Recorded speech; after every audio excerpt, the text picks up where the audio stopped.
1 घंटा।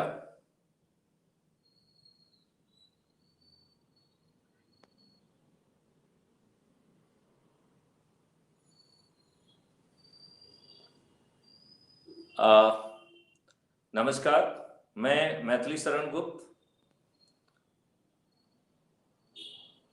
IPS officer 84 batch, crime free Bharat national police mission का nodal officer और president व national convener crime free Bharat संस्था। आज हम श्री मोहनलाल जी वर्मा का स्वागत करना चाहेंगे और तमाम तकनीकी दिक्कतों के बावजूद भी हम लोग जो है इस सेशन को कर रहे हैं। जैसा आप देख पा रहे हैं कि श्री वर्मा जी को वो नॉर्मल जो है स्ट्रीमिंग के तहत नहीं जुड़ पाए हैं। हमने उनको मोबाइल स्ट्रीमिंग के तहत, मोबाइल वीडियो कॉल के तहत अभी जोड़ा हुआ है। और मैं सबसे पहले डॉक्टर मनमोहन लाल वर्मा जी का जो है ना स्वागत करता हूं।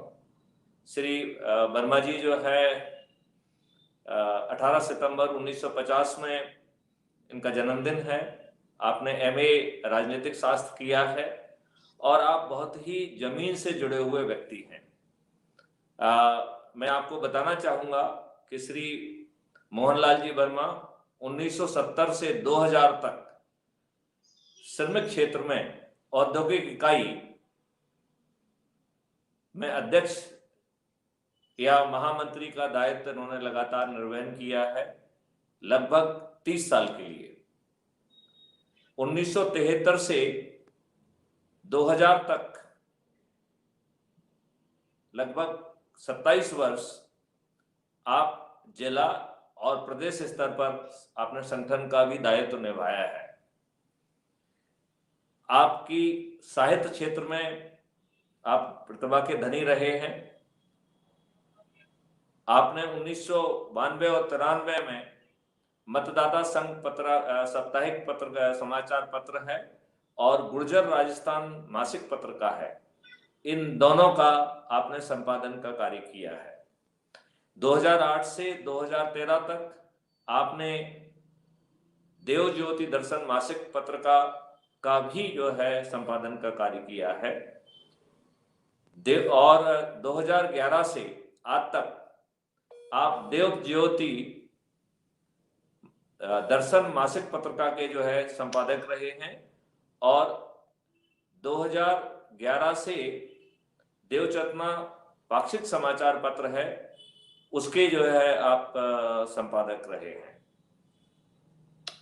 और देव चेतना मासिक पत्रिका है जिसका आपने 2013 से प्रकाशन व संपादन इसका भी काम किया है।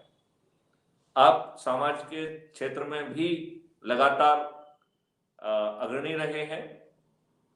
आप प्रदेश महामंत्री राजस्थान गुर्जर महासभा रहे हैं रादर। आप राष्ट्रीय महामंत्री राष्ट्रीय आरक्षित वर्ग महासंघ हैं। आप संयोजक हैं साहित्य, लोक साहित्य, कला एवं संस्कृति अभ्युत्थान संस्थान। आप संस्थापक हैं अखंड भारत गुर्जर महासभा और आप महामंत्री हैं प्रदेश वरिष्ठ नागरिक समिति राजस्थान। आपको ब्रह्म ध्यान विद्यापीठ पुणे के द्वारा विद्या वाचस्पति पीएचडी की उपाधि दी गई है और इसीलिए आप जो है डॉक्टर मोहनलाल वर्मा के नाम से जाने जा सकते हैं। आप जो आपका परिचय है वो इतना विस्तृत है कि उसे शब्दों में संभालना मेरे लिए मुश्किल जा रहा है।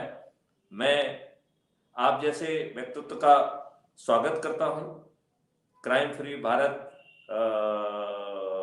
यूट्यूब चैनल पर और मैं क्राइम फ्री भारत संस्था की ओर से भी आपका हृदय से स्वागत करता हूं।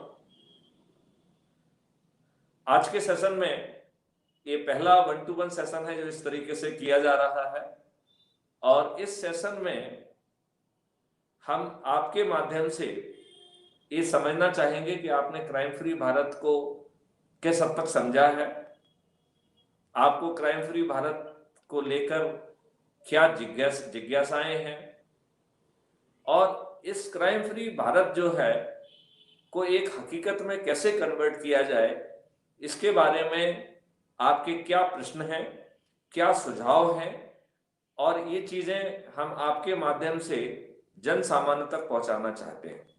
हम चाहते हैं कि जन सामान्य, एक समय आ गया है कि जन सामान्य जुड़े, और मैंने उनका आह्वान करते हुए उन्हें पार्थ रूप से संबोधित किया है। मैंने कहा है कि हे पार्थ, उठो, गांडी उठाओ।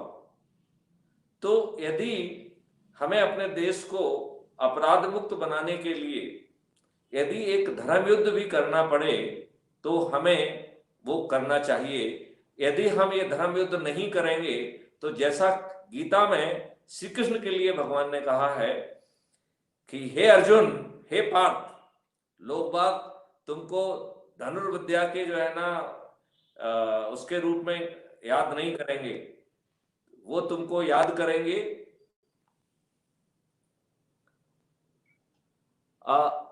एक मिनट, आप आ रहे हैं जरा, जो मैं आपको एड स्ट्रीम करता हूं।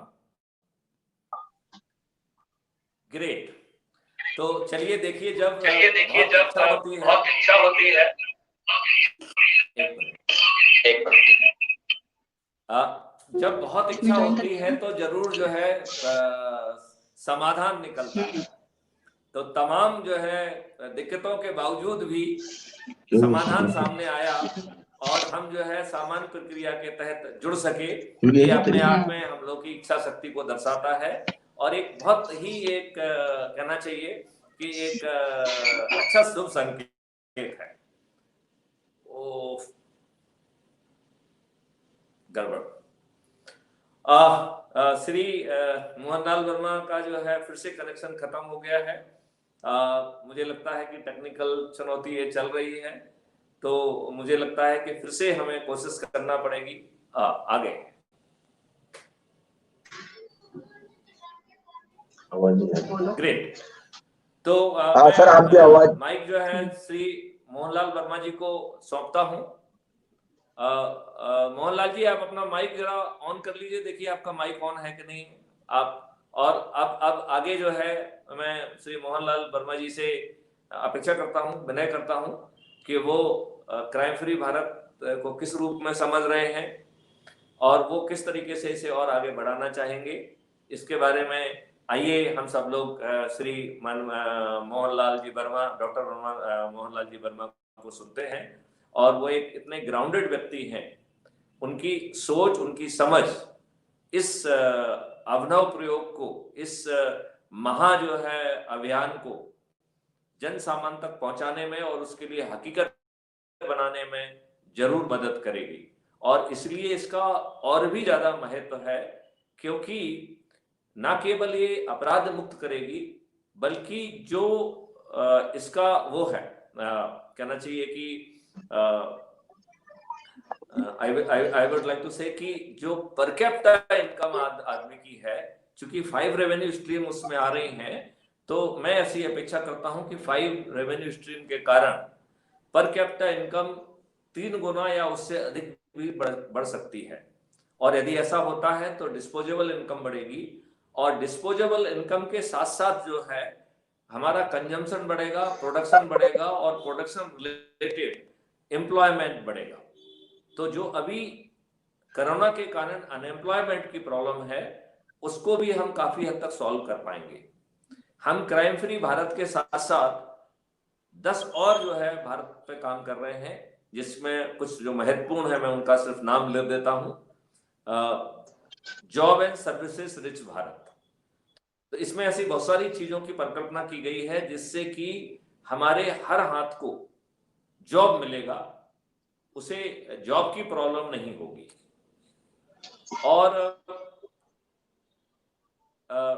ना केवल जॉब की प्रॉब्लम नहीं होगी, बल्कि उसको जॉब जो है ना ऐसा होगा जिससे कि काफी ज्यादा जो है उसकी हाई इनकम होगी। तो पर कैपिटा इनकम जो है, पहले हमने रेवेन्यू स्ट्रीम से कहा था, फिर जॉब से भी पर कैपिटा इनकम प्रभावित होगी। आज हमारे सोसाइटी में जो खान पान के कारण ढेर सारी बीमारियां हो रही हैं, हर घर में लगभग कैंसर जैसी स्थिति बन रही है, तो हम उस कैंसर जैसी स्थिति से बाहर निकल पाएंगे, उसके लिए green herbal nutrition rich medicine free healthy Bharat की परिकल्पना की गई है। बहुत ही सॉलिड परिकल्पना है। और मिल्क रिच भारत, तो जैसे कृष्ण के समय पर जो गायें थी, वो उसी तरीके की देसी गायों से मिल्क जो है बड़ी मात्रा में जो है ना पैदा होगा, और मिल्क से ज्यादा गोबर पे जो है ना इस थीम का ज्यादा जोर है, क्योंकि हमारा विश्वास है और मैथिकली ये बात कही भी गई है कि लक्ष्मी जब जो है ना सब देवता विराजित हो गए और लक्ष्मी जी को जगह नहीं मिली, तो लक्ष्मी जी को फाइनली जाके गोबर पे सेटल होना पड़ा। तो जो गाय का मिल्क है और गाय का घी है, उससे ज्यादा गाय का गोबर महत्वपूर्ण है, क्योंकि गोबर में लक्ष्मी जी विराजित हैं। इस माइथिकल मैसेज को हमें समझना पड़ेगा और उससे हमें ग्रीन और हर्बल इंडिया को पैदा करना होगा। हमें आज के जो केमिकल जो है ना लोडेड वर्ल्ड है, इससे हमें मुक्ति पाना होगी। यदि हम इस केमिकल लोडेड वर्ल्ड से बाहर नहीं निकलेंगे तो हमारी बीमारियां और बढ़ेंगी। हमारा जो डॉक्टर है वो जिस तरीके से एंटीबायोटिक हमको दे रहा है, तो वो हमको और कमजोर कर रहा है, हमारी इम्यूनिटी से खिलवाड़ कर रहा है, तो हम और ज्यादा बीमार होंगे।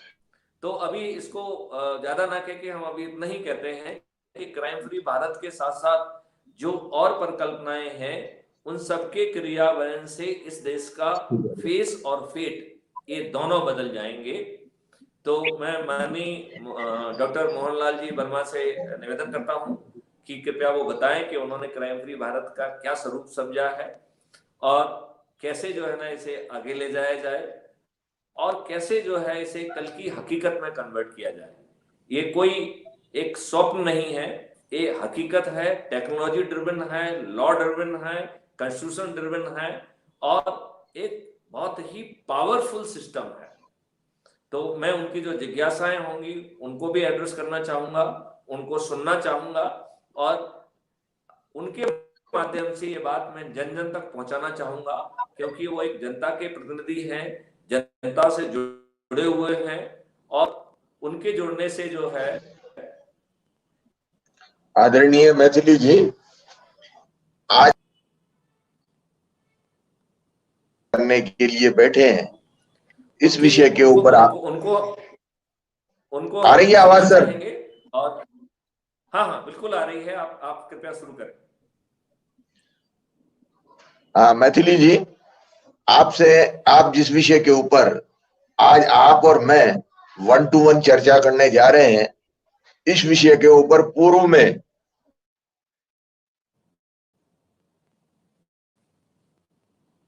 अंदर मुझे आमंत्रित भी किया था, लेकिन नेटवर्क की समस्या के कारण से मैं आपके साथ में जुड़ नहीं पाया। हाँ मुझे आ रही है। आप जिस क्राइम फ्री भारत की ओर इस समय देश के लोकतंत्र का ध्यान आकर्षित करना चाहते हैं, देश की आम जनता का ध्यान आकर्षित करना चाहते हैं, मैंने आपसे जो चर्चा की और अभी आप भूमिका के तौर पर जो कुछ बताया, उससे मेरे अपने अंतर्मन के अंदर कुछ प्रश्न उठे हैं, कुछ जो मेरे अनुभव हैं, जो कि मेरी जिज्ञासाओं के साथ में जुड़े हुए हैं, उनके संबंध में भी मैं मेरे शब्दों के माध्यम से आपके सामने कुछ निरूपित करना चाहता हूं। आप उनको सुने और उसके बाद में मेरी जो जिज्ञासा है, मेरी जो शंकाएं हैं, उनका समाधान करें।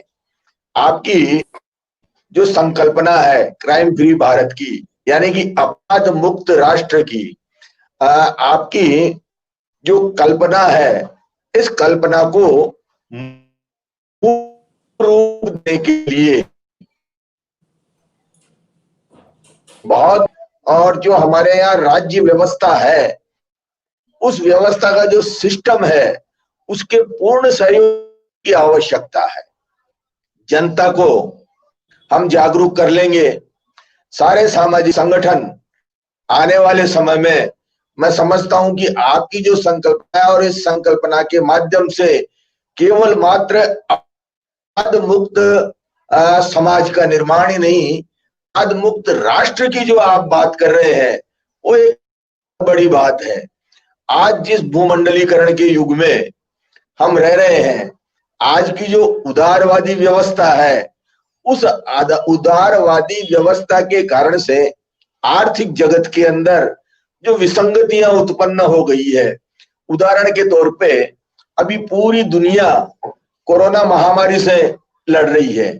कोरोना महामारी से लड़ने के लिए अंतरराष्ट्रीय वित्तीय संस्थाओं ने, WHO ने और अन्य राष्ट्रों की अलग अलग संस्थाओं ने जो आर्थिक संसाधन और आर्थिक सहयोग मुहैया करवाए हैं, और जिस तरीके से इस समय दुनिया के देशों की अर्थव्यवस्था लड़खड़ा रही है, भारत भी उससे अछूता नहीं है। ऐसी स्थिति के अंदर भी जिस हौसले के साथ में, जिन तर्कों के साथ में आप जो एक क्राइम फ्री भारत की संकल्पना इंट्रोड्यूस करना ही नहीं, बल्कि इसको व्यावहारिक रूप से मूर्त करने के ऊपर आमादा है, मैं आपके इस उत्साह की, आपके इस साहस की और आपके इस कल्पना की बड़ी प्रशंसा करता हूं। मैंने ऐसे लोगों के साथ में काम किया है जिन्होंने इस देश को, इस देश की अर्थव्यवस्था के बारे में नए सूत्र दिए हैं, नए विचार सूत्र दिए हैं, लेकिन आज की राजनीति उन विचार सूत्रों को आगे बढ़ा नहीं रही है, बल्कि उनको इग्नोर कर रही है, उनको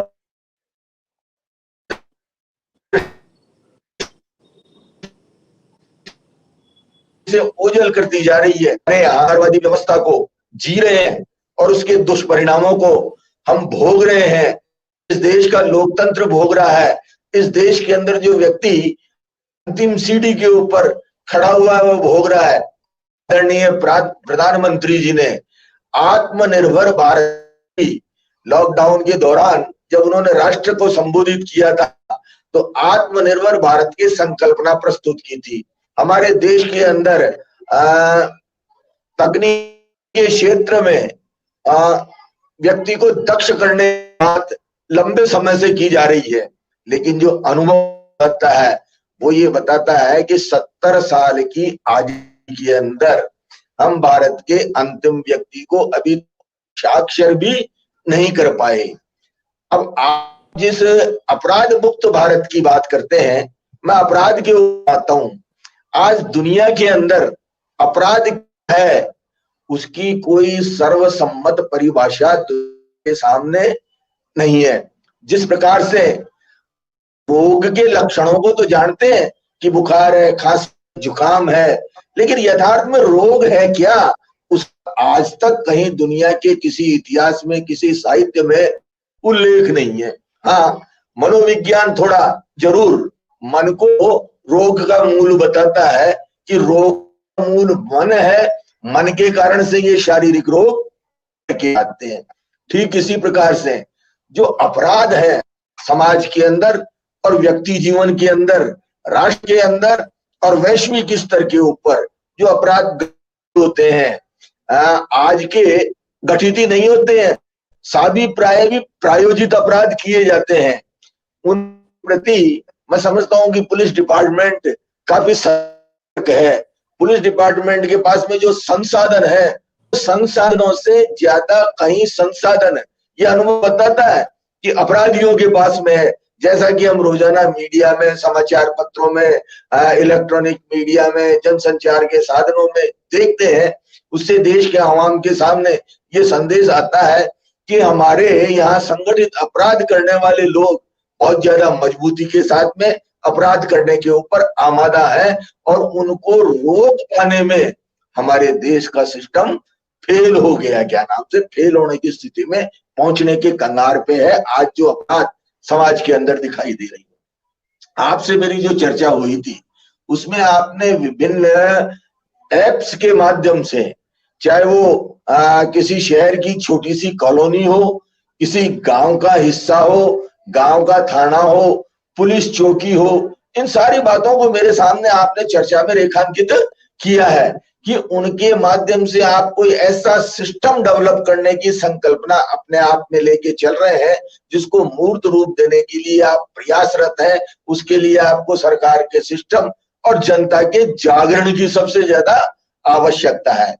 तो सबसे मूल बात तो यह है कि अपराध के मूल के अंदर मेरी दृष्टि से परिवेश मुख्य है। परिवेश के साथ साथ ही अपराध के मूल में अपराध जो है वो चरित्र और चेतना की समस्या है। समाज के तो है ही, राष्ट्र के तो है ही, लेकिन यथार्थ में तो व्यक्ति के चरित्र और चेतना की समस्या है। आज अभी आपने महाभारत का उदाहरण देते हुए, अर्जुन का दृष्टांत प्रस्तुत करते हुए एक बात कही, तो उस बात तक मैं खुद ही 70 साल की मेरी उम्र हो गई और मैंने समाज जीवन में जीते हुए शिक्षा भी प्राप्त की है, लेकिन आज इस तकनीकी प्रौद्योगिकी के बारे में मैं भी पूरी तरह से नहीं समझ पाया। तो क्राइम फ्री भारत इस आधुनिक टेक्नोलॉजी के माध्यम से जिसको टूल के रूप में इस्तेमाल करके आप जिस संकल्पना को लेके काम कर रहे हैं, यथार्थ में मैं चाहता हूं कि भगवान इस संकल्पना को मूर्त रूप दे तो निश्चय ही भारत के आम आदमी का कल्याण होगा, इसके अंदर कोई दो राय नहीं है। जैसी मेरे आपसे चर्चा हुई है, आज मैं मेरे जीवन का ही एक उदाहरण बताता हूं।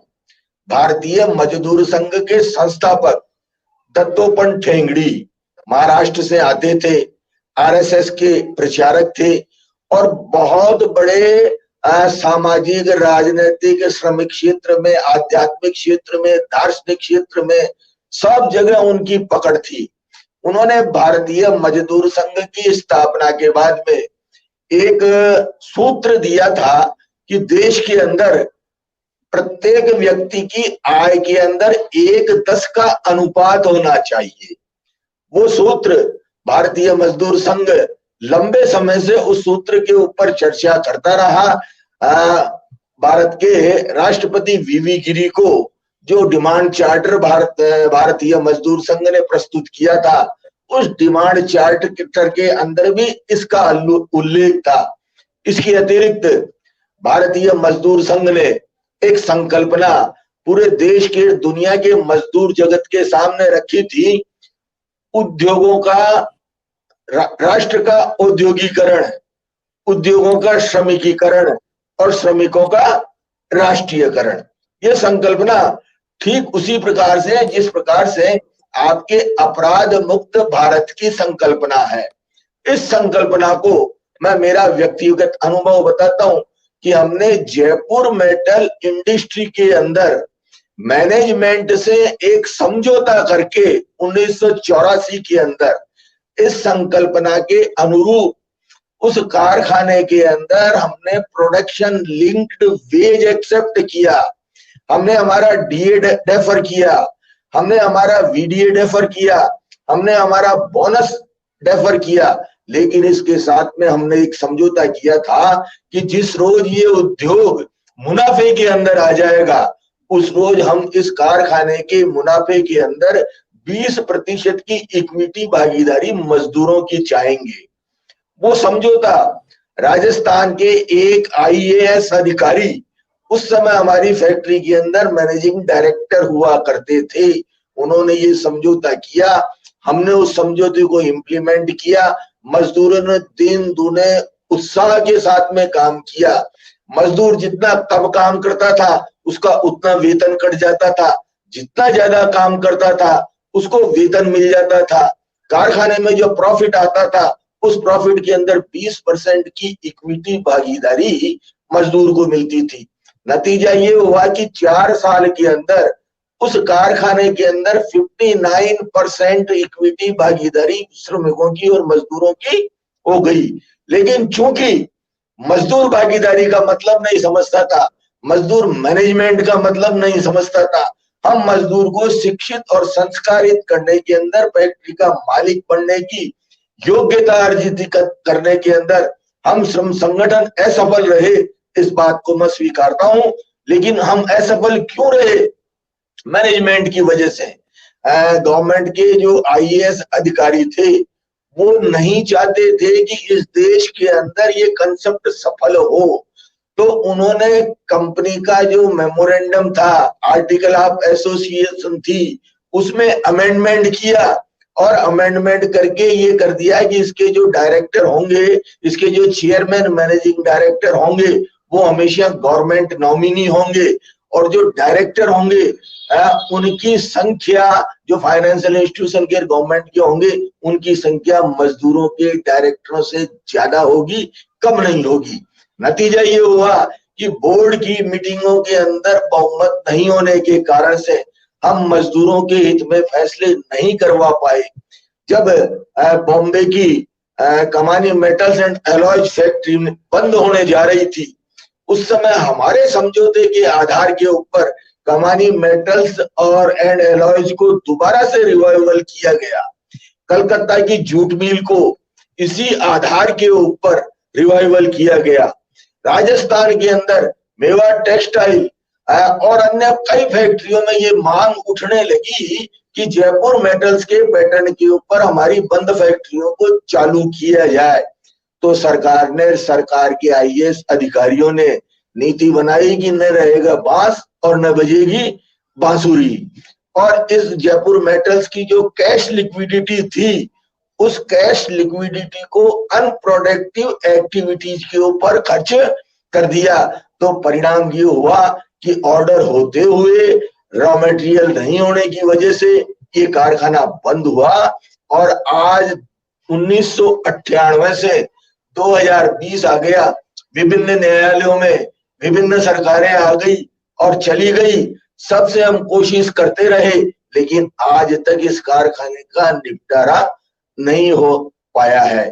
बैंकरप्सी एक्ट के तहत एक ऐसी कंपनी जो दिल्ली के अंदर कार्यरत है, एल्केमिस्ट, जिसका कि ये धंधा ही है कि इस प्रकार की कंपनियों की पूंजी को हड़पने का प्रयास करती है, उस कंपनी ने जयपुर मेटल्स को, क्या जारी रखूं सर? नहीं नहीं, आपने बहुत अच्छी बात कही। मैं उसमें थोड़ा सा कुछ प्रश्न पूछना चाहता हूं। जैसे आपने कहा कि आपने एक बहुत अच्छी व्यवस्था की और 59% तक जो है लेबर की उसमें इक्विटी आई। आईएएस ऑफिसर जो उसमें जा रहे थे वो कुछ समय के लिए जा रहे थे, उन्हें शायद पूरे चीजों का समझ भी नहीं होगी, और उन्होंने जो है जो आर्टिकल ऑफ एसोसिएशन को एक पक्षी कैसे बदल लिया। जब 59% आपका उसमें शेयर था, तो मेजॉरिटी से जब तक आप लोगों ने उसे नोट नहीं दी होगी, तब तक वो आर्टिकल ऑफ एसोसिएशन बदलने की स्थिति में कायदे से उन्हें नियमानुसार नहीं होना चाहिए। नहीं, नियमानुसार तो किया उन्होंने, लेकिन ये जो घटना है वो 59 आने से पहले की है। मैं यही बात कह रहा हूं। इसका मतलब ये है कि जो आईएएस ऑफिसर थे उनकी सोच जो है वो लेबर के हित में भी नहीं थी और देश के हित में भी नहीं थी। बिल्कुल सही है। इसी समस्या से हम आज जुड़ रहे हैं। मैं आपके उससे थोड़ा सा पैरेलल ड्रॉ करने की कोशिश करता हूं कि चाहे वो राजतंत्र हो या ब्यूरोक्रेसी हो, वो जनहित और नेशनलिस्ट चीजों के हित में काम क्यों नहीं करती है, वो खुद के हित में काम क्यों करती है। और आजकल तो जो कहते हैं कि जो ब्यूरोक्रेटिक और पॉलिटिकल अलायंस हो गया है उसके फेवर में काम करती है। तो आपकी बात को मैं समझ गया हूं और उसी बात को मैं आगे बढ़ाना चाहता हूं कि जैसा आप मजबूरी बता रहे हैं कि इन्होंने आपको जो है ना एक अच्छी सी बढ़ती हुई कंपनी को कैसे उसकी टांग खींच के जो है ना नीचे लाया, उन्होंने जो है अनप्रोडक्टिव उसमें खर्च किया और यहां तक कि रॉ मटेरियल भी आपको अवेलेबल नहीं कराया। इसका मतलब है कि जो मैनेजमेंट के जो मूल प्रिंसिपल्स हैं उनका उल्लंघन किया गया। कायदे से कोर्ट में ले जाके जो मूल सिद्धांतों का उल्लंघन किया गया है, अभी रिटायरमेंट होने के बावजूद भी उन अधिकारियों से रिकवरी के लिए जो है ना आपको एक अपील जाना चाहिए। जब रिटायर होने के बाद इनकी तनख्वाह से पैसे कटेंगे तब इनके पेंशन से पैसे कटेंगे, तब इनको समझ में आएगा कि अकाउंटेबिलिटी क्या होती है और ट्रांसपेरेंसी क्या होती है। यदि हम रिसीविंग एंड पे होंगे और ये एंजॉय करेंगे तो ये ऐसा ही होता रहेगा। अब मैं उसी चीज को जो आपने कही है उसको थोड़ा सा दूसरे परपेक्स में, पुलिस के परपेक्स में, क्योंकि अब हम यहाँ पे चर्चा जो करने आए हैं वो लेबर आंदोलन की नहीं करने आए हैं, हम लोग बात करने आए हैं कि हम अपने देश को अपराध मुक्त कैसे बनाएं। तो हम उसका थोड़ा सा आपकी बात से ही कुछ पैरेलल ड्रॉ करने की बात करते हैं।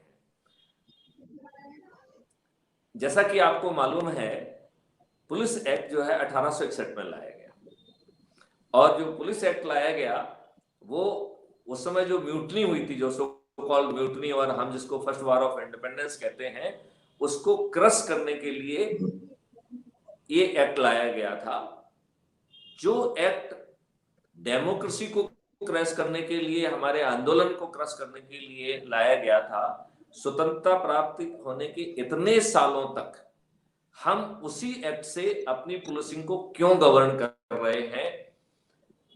हमारे आज के राजनेता उन किन स्वार्थों में लिप्त हैं, और क्या वो ब्राउन जो है ना अंग्रेज है, या उनका जो है जनता के हित से कोई लेना देना नहीं है?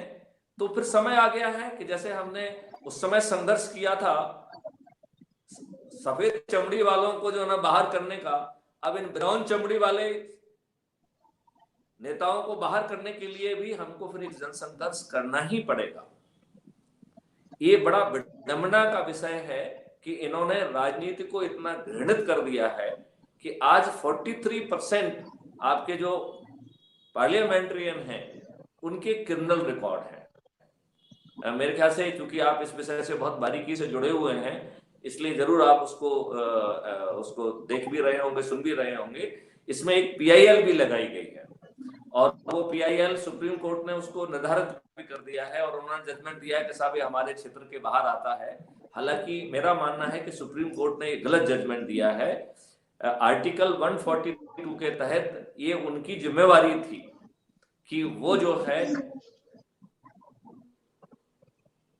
जस्टिस के हित में वो कुछ भी प्रक्रिया को निर्धारित कर सकते हैं।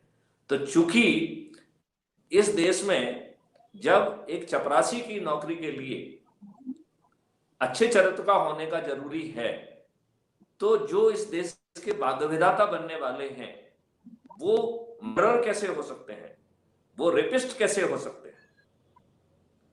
यहां हम उनको थोड़ा सा कंसेशन देने के लिए तैयार हैं, और कंसेशन इस बात का है कि यदि जो है कोई अपराध राजनीतिक परिप्रेक्ष्य में कायम हुआ है तो हम उनको इतना कंसेशन देने के लिए तैयार हैं कि उसे आपकी डिसेबिलिटी नहीं माना जाएगा।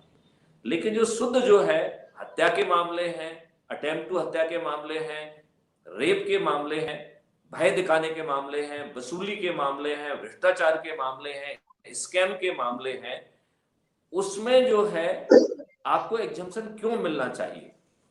और यदि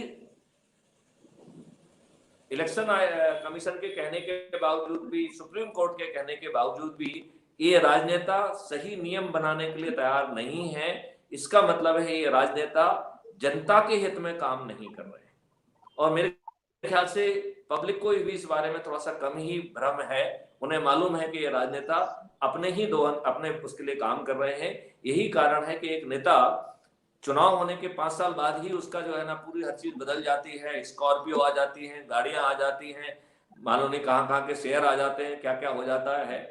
मेरे ख्याल से इनकी मनी ट्रेल को हमको पीछे से डिस्कवर करना चाहिए, इन्वेस्टिगेट करना चाहिए कि रातों रात ये लोग कैसे धनी हो जाते हैं, और इतने करप्ट होने के बाद और इतने जो है ना आपराधिक रिकॉर्ड होने के बाद जब इस देश के चपरासी को जो है ना नौकरी नहीं मिल सकती है। या तो हम ये कहें कि सचरित्र होना आवश्यक ही नहीं है, तो किसी का भी कैरेक्टर वेरिफिकेशन नहीं कराया जाए। भारत में सचरित्र लोगों की आवश्यकता ही नहीं है, हमें दुष्चरित्र के अपराधी कृत्य के लोग चाहिए। वो राजनीति में भी चाहिए, वो ब्यूरोक्रेसी में भी चाहिए। तो सभी को जो है ना बुरे की कोई रिजर्वेशन दे देना चाहिए, कुछ जो है ना उनको एक्स्ट्रा मार्क दे देना चाहिए। कॉम्पिटिटिव एग्जामिनेशन में IAS IPS में यदि आपका क्रिमिनल रिकॉर्ड है तो 10% आपको एक्स्ट्रा मार्क दिया जाएगा। इस तरीके के कुछ प्रावधान बना देना चाहिए क्योंकि जब हमें बेशर्मी ही करना है तो जरा हायर दर्जे की बेशर्मी की जाए। मुझे ये बात समझ में नहीं आती है कि जब 2004 से एक कर्मी, शासकीय कर्मचारी जो कि 35 साल 40 साल की नौकरी करता है और उसे पेंशन का हक नहीं है, तो एक राजनेता 6-6 7-7 पेंशन क्यों पा रहा है और उसकी मौत के बाद उसकी पत्नी को 6 से 7-7 पेंशन मिल रही है। ये क्या हंस जगाई का किस्सा नहीं है क्या? ये बेशर्मी की पराकाष्ठा नहीं है क्या? और यदि राजनेताओं ने इतनी ज्यादा बेशर्मी लाद ली है तो क्या जनसमूह को खड़ा होने की आवश्यकता नहीं है कि ये जो राजनेता, क्योंकि हम जब किसी से बात करते हैं तो वो कहते हैं कि साहब ये आपका जो कॉन्सेप्ट है ये राजनेता कभी ग्राह्य नहीं करेंगे। तो भैया राजनेता जो है ना 1861 का पुलिस एक्ट ही ग्राह्य करेंगे, सिर्फ जो है ना वो क्रिमिनल्स आगे बढ़ते जाएं यही ग्राह्य करेंगे। अब हत्याचारी, भ्रष्टाचारी, बलात्कारी वही जो ना राजनेता बने, यही वो करेंगे। अमेरिका में यदि जो है ना प्रेसिडेंट के 2 टेन्योर होते हैं और आप बहुत अच्छे हैं तो आप दूसरा काम करिए, लेकिन why one person should continue to occupy the chief chair of chief? मेरे ख्याल से इन सब चीजों में अब बदलाव की बहुत जोर से आवश्यकता हो गई है। देखिए, एक शासकीय कर्मचारी का जो है ना वेतन निर्धारण करने के लिए कमीशन होता है, फिर ये राजनेता अपने सब चीजें, अपने फायदे खुद ही पार्लियामेंट में, खुद ही विधानसभा में खुद कैसे निर्धारित कर रहे हैं। ये क्या विडंबना का विषय है। आप ये देखिए, इनके बड़े बड़े पोस्टर लगते हैं जन्मदिन के। अरे भाई, अब आप अपराधी हैं, आप भ्रष्टाचारी हैं, आप बलात्कारी हैं, और जो आप अपने आप को पब्लिक रिप्रेजेंटेटिव कह रहे हैं, मुझे तो उसमें भी थोड़ा सा संदेह है। जो आप ढेर सारे वीडियोस देखिए जिसमें कि वो साड़ियां बांट रहे हैं, वो जो है ना पैसा बांट रहे हैं, वो दारू बांट रहे हैं, तो वो जनता के प्रतिनिधि हैं या जनता की वो गरीब जनता उसकी जगहसाई करके उसमें जो है दारू बांट के, उसमें पैसा बांट के, उसमें साड़ियां बांट करके उनकी जो गरीबी का मजाक उड़ा के और उनके वोट ले रहे हैं? तो क्या सही मायने में ये जनप्रतिनिधि हैं? और यदि ये जनप्रतिनिधि है ही नहीं तो फिर ये ब्राउन कलर के अंग्रेज हो गए हैं। क्या हमें खड़े नहीं होना चाहिए? मतलब ये अपराध मुक्त भारत से हम थोड़ा सा हट गए हैं, लेकिन मुझे लगता है कि ये समय आ गया है कि राजनेता जागें और राजनेता वो काम करें जो जनहित का हो। आज जो अच्छा व्यक्ति है वो नेताओं को ग्राह्य नहीं होता है।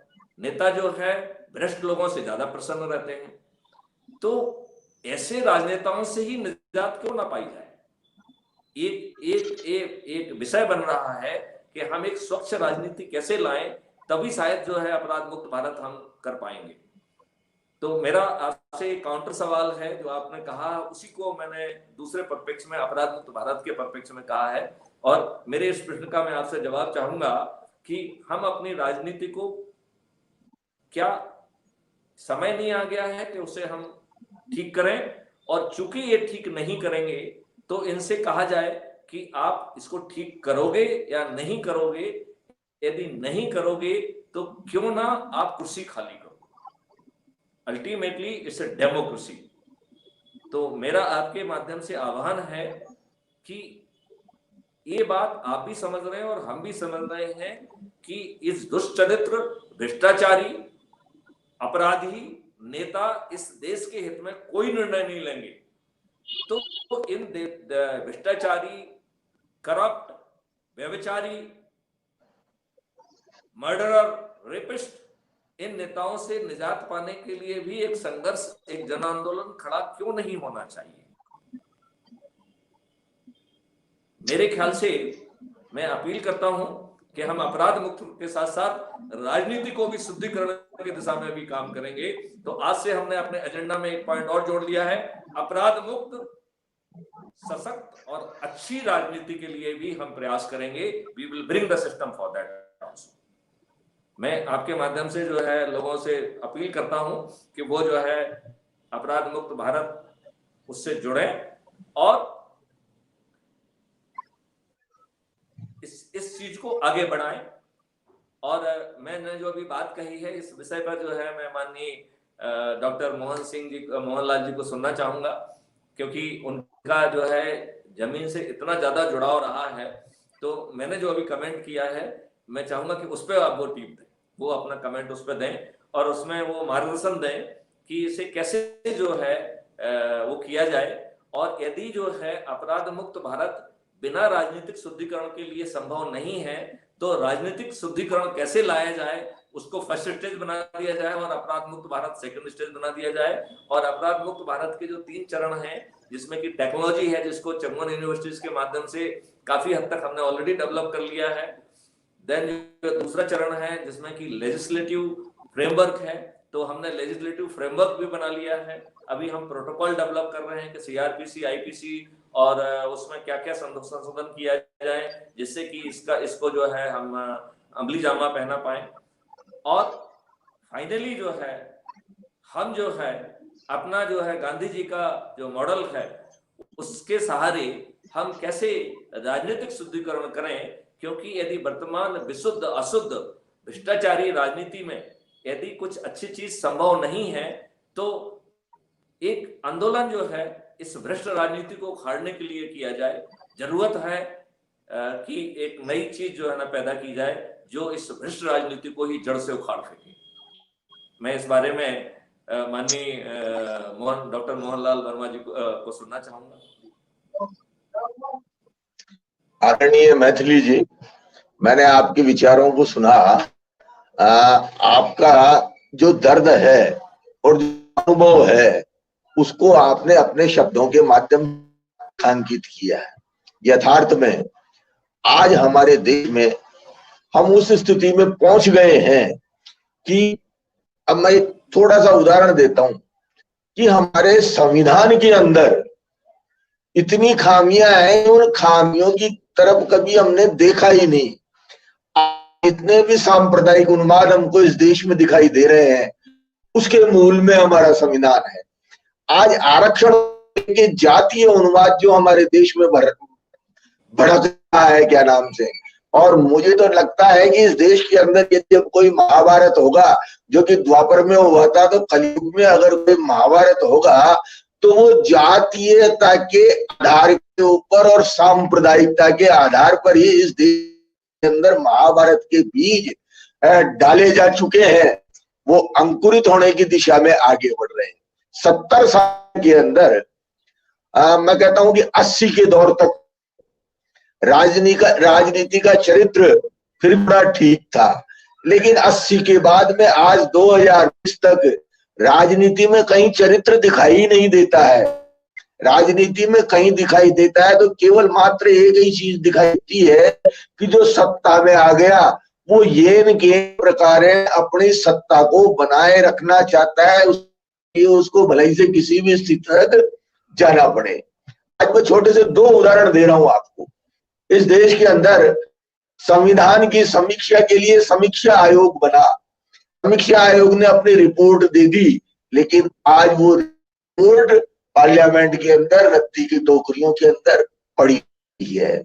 इसी प्रकार से आरक्षण के संबंध में जो समस्याएं खड़ी हो रही थी, उन समस्याओं के लिए डीएनटी कमीशन की नियुक्ति हुई और डीएनटी कमीशन ने उसका समाधान करने के लिए अपनी रिपोर्ट पेश की, लेकिन आज वो रिपोर्ट भी रद्दी की टोकरी के अंदर रखी हुई है। अब मैं चूंकि गुर्जर जाति से हूं और गुर्जर जाति को ब्रिटिश टाइम के अंदर क्रिमिनल ट्राइब्स कहा गया था। क्रिमिनल ट्राइब्स को लेके जो अयंगर कमेटी थी, उस अयंगर कमेटी ने सरदार पटेल ने क्रिमिनल ट्राइब्स को हटाया और डिनोटिफाइड ट्राइब के रूप में परिवर्तित किया 1952 के अंदर। उस समय अयंगर कमेटी की जो रिपोर्ट आई थी, उस रिपोर्ट के अंदर जो क्रिमिनल ट्राइब, उन ट्राइब्स के कल्याण के लिए बहुत कुछ कहा गया था, लेकिन क्या नाम से वो भी सारा सब कुछ उस रिपोर्ट में यूं की यूं रखा हुआ है, उसका इम्प्लीमेंटेशन नहीं आया। उसके बाद में काका कालेलकर की रिपोर्ट आई। काका कालेलकर की रिपोर्ट ने भी विषमताएं पैदा की। परिणाम हुआ कि मंडल कमीशन की रिपोर्ट आई। तो मेरा कहने का मतलब है हमारे संविधान के अंदर जो खामियां है उनके प्रति हमको आम जनता को जगाने की आवश्यकता है, जागरूक करने की आवश्यकता है। क्या नाम से संविधान खामियों के प्रति। अब जहां तक राजनीति की स्वच्छता बात है, आज हम जिस वैश्वीकरण की व्यवस्था में चल रहे हैं, आज उसके ऊपर विचार करते हैं और 70 साल के हमारे राजनीतिक इतिहास को हम देखते हैं तो जो तस्वीर उभर के आती है, आज आप अभी थोड़ी देर पहले प्रोडक्टिविटी की बात कर रहे थे, स्वास्थ्य के क्षेत्र में भी, कृषि के क्षेत्र में भी, औद्योगिक क्षेत्र में भी और पशुपालन में भी। मैं कहता हूं कि प्रोडक्शन और प्रोडक्टिविटी दोनों एक दूसरे के परस्पर पूरक हैं, लेकिन इस परस्पर पूरकता में जो सबसे बड़ी भूमिका है वो राज्य की और पूंजी की है। ये है कि उत्पादन के अंदर और उत्पादकता के अंदर जब तक राज्य का, पूंजी का और श्रमिक का और उत्पादक का बराबर की भागीदारी तय नहीं की जाएगी, तब तक हम इस देश में लोकतंत्र की स्थापना तो कर ली हमने, लेकिन लोकतंत्र का मीनिंग क्या है वो हमारा आम आदमी समझता है। तो जब तक इस देश में हम आर्थिक लोकतंत्र की स्थापना नहीं कर देंगे, तब तक अपराध मुक्त भारत की स्थिति लाने के लिए हमको बहुत जद्दोजहद करनी पड़ेगी। मैं आपको हतोत्साहित नहीं करना चाहता हूं जानने से, आपकी जो संकल्पना है, आपकी जो कल्पना है, क्योंकि कल्पना के आधार पे ही तो विज्ञान नए नए आविष्कार है, क्या नाम से, तो आपकी कल्पना मूर्त रूप धारण कर सकते, इसमें कोई दो राय नहीं है। ऐसा हमारे देश के अंदर पहले हमारे प्राचीन इतिहास के अंदर बहुत सारे ऐसे उदाहरण हैं कि लोगों ने देश और समाज के लिए बड़े बड़े बलिदान किए और न्यायपूर्वक राह के ऊपर देश को और समाज को चलाया है। तो भारत के लिए ये कोई बहुत बड़ी बात नहीं है। आज के इस भ्रष्टाचार के युग में भी भारत दुनिया को एक नया संदेश दे सकता है, लेकिन उसके लिए फिर से हमको हमारी गुरुकुल की शिक्षा के ऊपर जाना पड़ेगा कि हम गुरुकुल की शिक्षा पद्धति को एडॉप्ट करें। हम जो नींव है हमारे बच्चे, उन बच्चों की तरफ ध्यान नहीं दे पाते। मांगते हुए सभी दर्शकों से मैं एक बात कहना चाह रहा हूं कि हम हर चीज की योजना बना के और फिर उसको क्रमबद्ध तरीके से लागू करना चाहते हैं, लेकिन हमें कैसी संतान पैदा करनी है इस बारे में आज का कोई दंपति विचार नहीं करता है। उनकी जो संतति पैदा होती है वो बिना प्लांट के पैदा होती है। मैं तो कहता हूं कि वो अवांछित चाइल्ड के रूप में पैदा होती है, जिसकी वजह से उनकी ठीक तरीके से परवरिश नहीं हो पाती है। और तब बच्चों की ठीक तरीके से परवरिश नहीं होगी, तब हम अपराध मुक्त भारत का जो लक्ष्य प्राप्त करना चाहते हैं उसमें स्वच्छ राजनीति का हम जो लक्ष्य प्राप्त करना चाहते हैं उसमें बहुत कठिनाइयां हैं।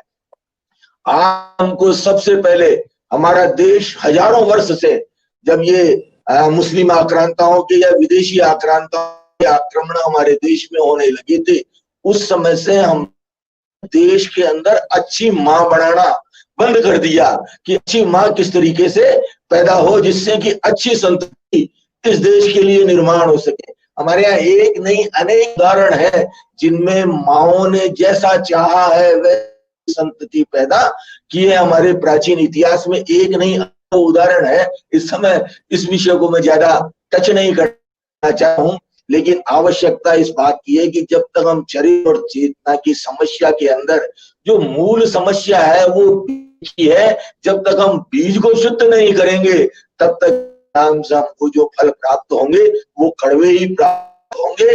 अच्छे और मीठे फल प्राप्त करने के लिए हमको बीज को शुद्ध करने की दिशा में जाने के लिए हमारी शिक्षा पद्धति, यद्यपि प्रधानमंत्री जी ने अभी वर्तमान में शिक्षा पद्धति का एक नया स्ट्रक्चर खड़ा किया है, उसमें थोड़ा बहुत सा इस विषय को भी टच किया है, क्या नाम से, गुरु शिक्षा पद्धति को भी। लेकिन मैं कहता हूं कि गुरुकुल शिक्षा पद्धति हमारे इस देश की शिक्षा का आधार होनी चाहिए, ज्यादा भी नहीं तो हम कम से कम 8वीं क्लास तक तो बच्चों को गुरुकुल शिक्षा पद्धति के माध्यम से पढ़ा।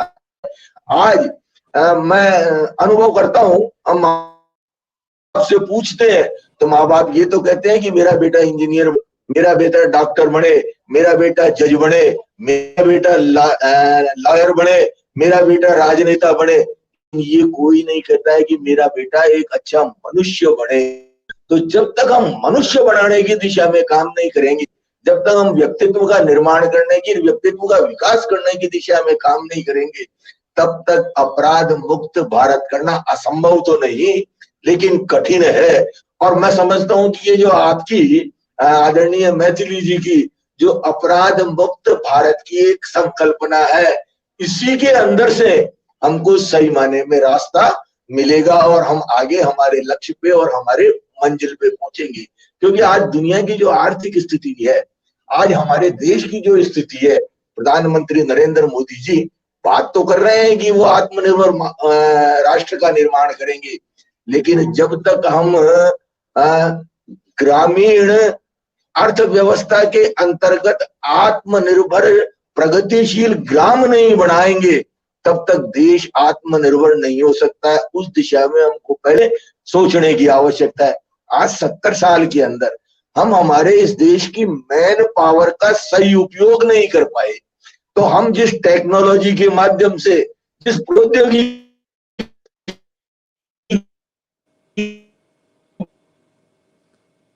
कर रहे हैं, जिस प्रोडक्टिविटी की आपके कंसेप्ट में जैसी मेरी से चर्चा हुई थी, उसमें ये आया था कि क्या नाम से आप जो सिस्टम डेवलप करने जा रहे हैं अपराध मुक्त भारत का, उसके अंदर लोगों को इकोनॉमिक रूप से उनके खर्चों में कटौती भी होगी, अपराधों से लिए न्यायालय में जाने के लिए उनके अर्थ का जो अपव्यय होता है उसकी बचत भी होगी, और उनकी जैसा कि आपने कहा था, हम जिसको डेफर्ड वेज कहते हैं, आपने कहा था कि क्या नाम से विलंबित आय, जो कि क्या नाम से हमारी कंज्यूम होने वाली आय के अतिरिक्त जो हमारी आय है वो हमारे जीवन स्तर को अच्छा बनाएगी। लेकिन अभी तो हमारे यहाँ कुपोषण की समस्या है, हमारे यहाँ स्वास्थ्य कहां से आएगा, जबकि क्या नाम से आज कोरोना महामारी के दौर में एक आम आदमी पैदल चल के सड़कों के ऊपर अपने गांव के अंदर पहुंचा है, तो वो फल खा के अपने स्वास्थ्य को कहां से मजबूत करेगा, जबकि उसको 2 जून की भरपेट रोटी भी आज उसके सामने समस्या बनी हुई है। मेरा अनुभव बताता हूं मैं, प्रधानमंत्री जी की योजना से गेहूं का वितरण किया गया है गरीबों के लिए इस लॉकडाउन के अंदर, लेकिन गेहूं राशन की दुकानों ने वितरित ही नहीं किया। एक मेरे जयपुर में ही ऐसी बहुत सी दुकानें हैं, तो पूरे देश की तो मैं क्या बात करूं, क्या नाम से मुझे खुद को अनुभव है कि राशन की दुकानों के ऊपर प्रधानमंत्री रोजगार गारंटी योजना में या सहायता के तौर पे जो राशन वितरित करने की अक्टूबर नवंबर दिसंबर तक की बात आई थी, उस बात को कहीं भी लागू नहीं किया और कहीं भी किसी ने देखा नहीं। तो इन सारी चीजों की मॉनिटरिंग के लिए भी आदरणीय आपको कोई सिस्टम विकसित करना पड़ेगा। यदि आप उसमें कामयाब रहे तो निश्चित रूप से हम इस देश के अंतिम व्यक्ति को अपराध मुक्तता की दिशा की तरफ ले जाने का प्रयास करेंगे। हम तन मन धन से आपने मोहनलाल जी बहुत ही हमारी कौम है, हमारी कौम को मिला है जी, आपने बहुत ही अच्छे ढंग से अपने विचार रखे और मैं आपकी पूरी बात से सहमत हूं। अब सवाल ये उठता है कि क्या हम पहले मुर्गी या पहले अंडा इस विवाद में फंसे रहेंगे या समाधान खोजेंगे।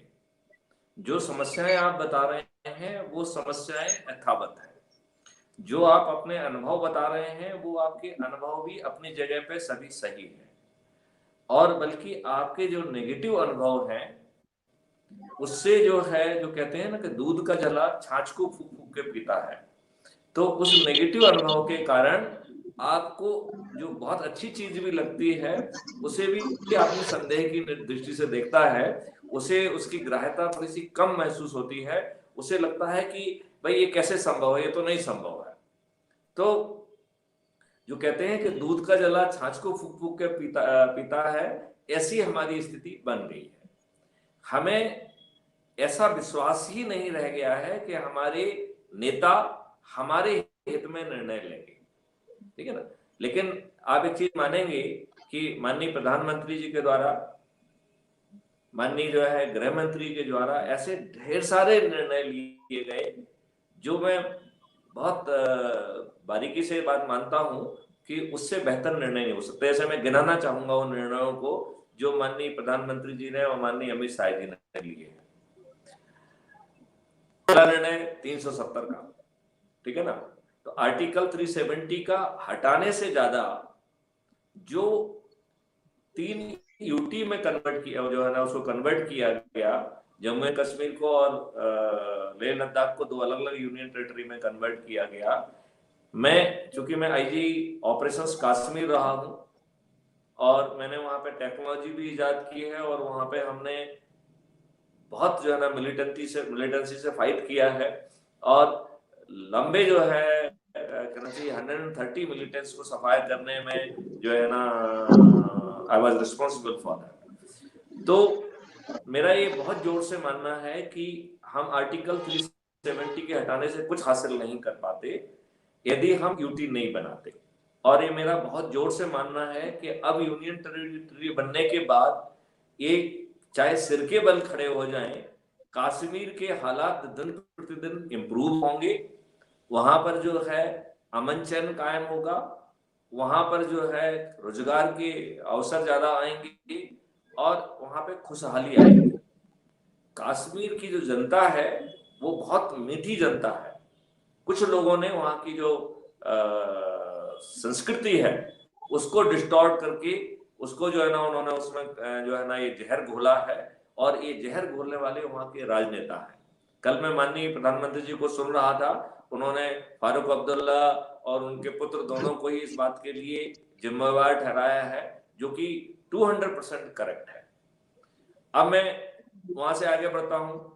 उन्होंने जो है पुलिस और फॉरेंसिक यूनिवर्सिटी स्थापित की, उन्होंने डिजिटल इंडिया की बात कही, एक बहुत ही इंपॉर्टेंट जो है स्मार्ट इंडिया हैकाथॉन जो है उन्होंने लेके आए हैं और इस स्मार्ट इंडिया हैकाथॉन में मैं पर्सनली रूप से मैंने इसका काफी लाभ लिया और क्राइम फ्री भारत के 12 प्रोजेक्ट लेके हम क्राइम फ्री भारत में जो है स्मार्ट इंडिया हैकाथॉन में उतरे थे और हमने ऐसी बहुत सारी टेक्नोलॉजी ऑलरेडी विकसित कर ली है स्मार्ट इंडिया हैकाथॉन के माध्यम से।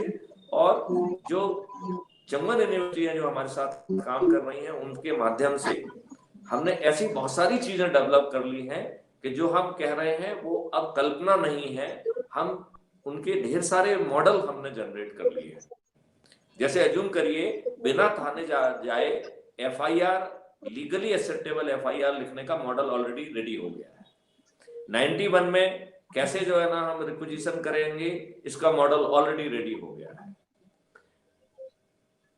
जो ट्रैफिक वायलेशन कैप्चरिंग करके उसमें रेवेन्यू स्ट्रीम जो है ना आम जनता को मिलेगी, इसका मॉडल ऑलरेडी रेडी हो गया है। जो हमारे सीसीटीएनएस का डाटाबेस है उसको कैसे इंप्रूव करके हम रियल टाइम बेसिस में पुलिस की मदद कर पाएंगे, इसके मॉडल ऑलरेडी रेडी हो गया है। तो हम इतनी पावरफुल स्थिति में हैं और वो स्थिति आप लोग महसूस भी करते होंगे कि यदि जो हमारा विश्वास है, जो हमारा कॉन्फिडेंस है, जो हमारा बात करने का तरीका है, उसमें संभवतः वो कॉन्फिडेंस आप महसूस कर पा रहे होंगे कि हम जो है सिर्फ बात नहीं कर रहे हैं लेकिन बहुत सारे मॉडल ऑलरेडी बनके तैयार हैं। तो एक जो उसका पक्ष था कि हम टेक्नोलॉजी लाएं और उसके वो मॉडल बनाएं और जिसके तहत 5 सर्टेनिटी हम जो है आम जनता को दें। पहली सर्टेनिटी थी कि उसके अपराधों की रिपोर्ट लिख ली जाए, वो भी बिना थाने जाए। दूसरी था कि हम एकदम औसत दर्जे के थाना जो है ना पुलिस अधिकारी से इस ढंग से विवेचना करा पाए कि वो समस्त अपराधों को डिटेक्ट कर पाए, उसको रियल टाइम बेसिस पे सीसीटीएनएस और हिस्टोरिकल डाटाबेस को प्रोसेस करके वो इंफॉर्मेशन पहुंचाई जाए जो कि आज उसको दूर दूर तक नहीं मिल पा रही है, ना पहले ना बाद में। ऐसे लोग जो कि अपराध जिनके करने की संभावना है उनके फोटोग्राफ भी रियल टाइम बेसिस में पहचान के लिए बिना किसी तकलीफ उठाए, बिना किसी को रिक्विजिशन किए, बिना किसी उसके रियल टाइम बेसिस पे पुलिस अधिकारी को उपलब्ध होगी। यदि ये माना जाए जी जी जी जी जी मोहनलाल जी, नहीं नहीं नहीं, अभी चल रहा है। आप आइए, उसमें जुड़िए आप। मैं आप नहीं नहीं नहीं, चल रहा है अभी, अभी एंड नहीं हुआ है। आप दोबारा अभी आप दोबारा उस स्क्रीन को दबाइए और आप दोबारा आएंगे तो आप चालू हो जाएगा। हमें आपको जोड़ना पड़ता है। तो तब तक मैं जो है ना उस चीज को जो आपकी अनुपस्थिति में था उसको एक्सपोज बता रहा हूँ।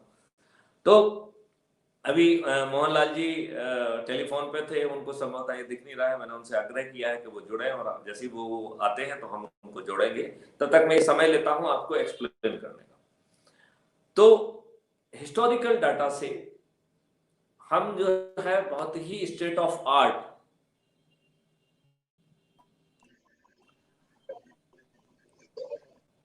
उनको जो है ना सूझ दे पाएंगे। यदि कोई नया अपराधी है तो उसका वो नए अपराधी का डिजिटल पोर्ट्रेट भी 1 से 2 मिनट के अंदर बन पाएगा। तो एक अपने आप में वो भी बड़ी बात होगी। 91 सीआरपीसी के तहत जहां कहीं भी अब जो है साक्ष्य हैं, पीछे का जो आर्टिफिशियल इंटेलिजेंस है वो उसकी पहचान कर रहा है और उसको वो डिग आउट कर रहा है। और कई बार जो है ना ये बात कही जाती है कि सब जो है ना सामने वाला आपको ये डाटा ही नहीं देगा, और ये तो प्राइवेसी वाला मामला है। तो हम किसी भी डाटाबेस को किसी भी व्यक्ति से नहीं मांग रहे हैं। हम किसी के भी डाटाबेस में हमारे क्राइम फ्री भारत मिशन को कोई रुचि नहीं है। हम जो है नेट ग्रिड नहीं है जो कि डाटा को पूरे डाटाबेस को शेयर कर रहे हैं। हम एनआईए नहीं है जो कि पावर को जो है ना सेंटर के फेवर में टिल्ट कर रहे हैं, बल्कि हम जो है फेडरल पावर को बैलेंस कायम रखने के लिए जो हमने अथॉरिटी कायम की हुई है, उस अथॉरिटी में विशेष तौर पे इस बात का ध्यान रखा गया है कि जो फेडरल डिस्ट्रीब्यूशन ऑफ पावर है वो यथावत ही, इसके बारे में हमने विशेष तौर पर ध्यान दिया है।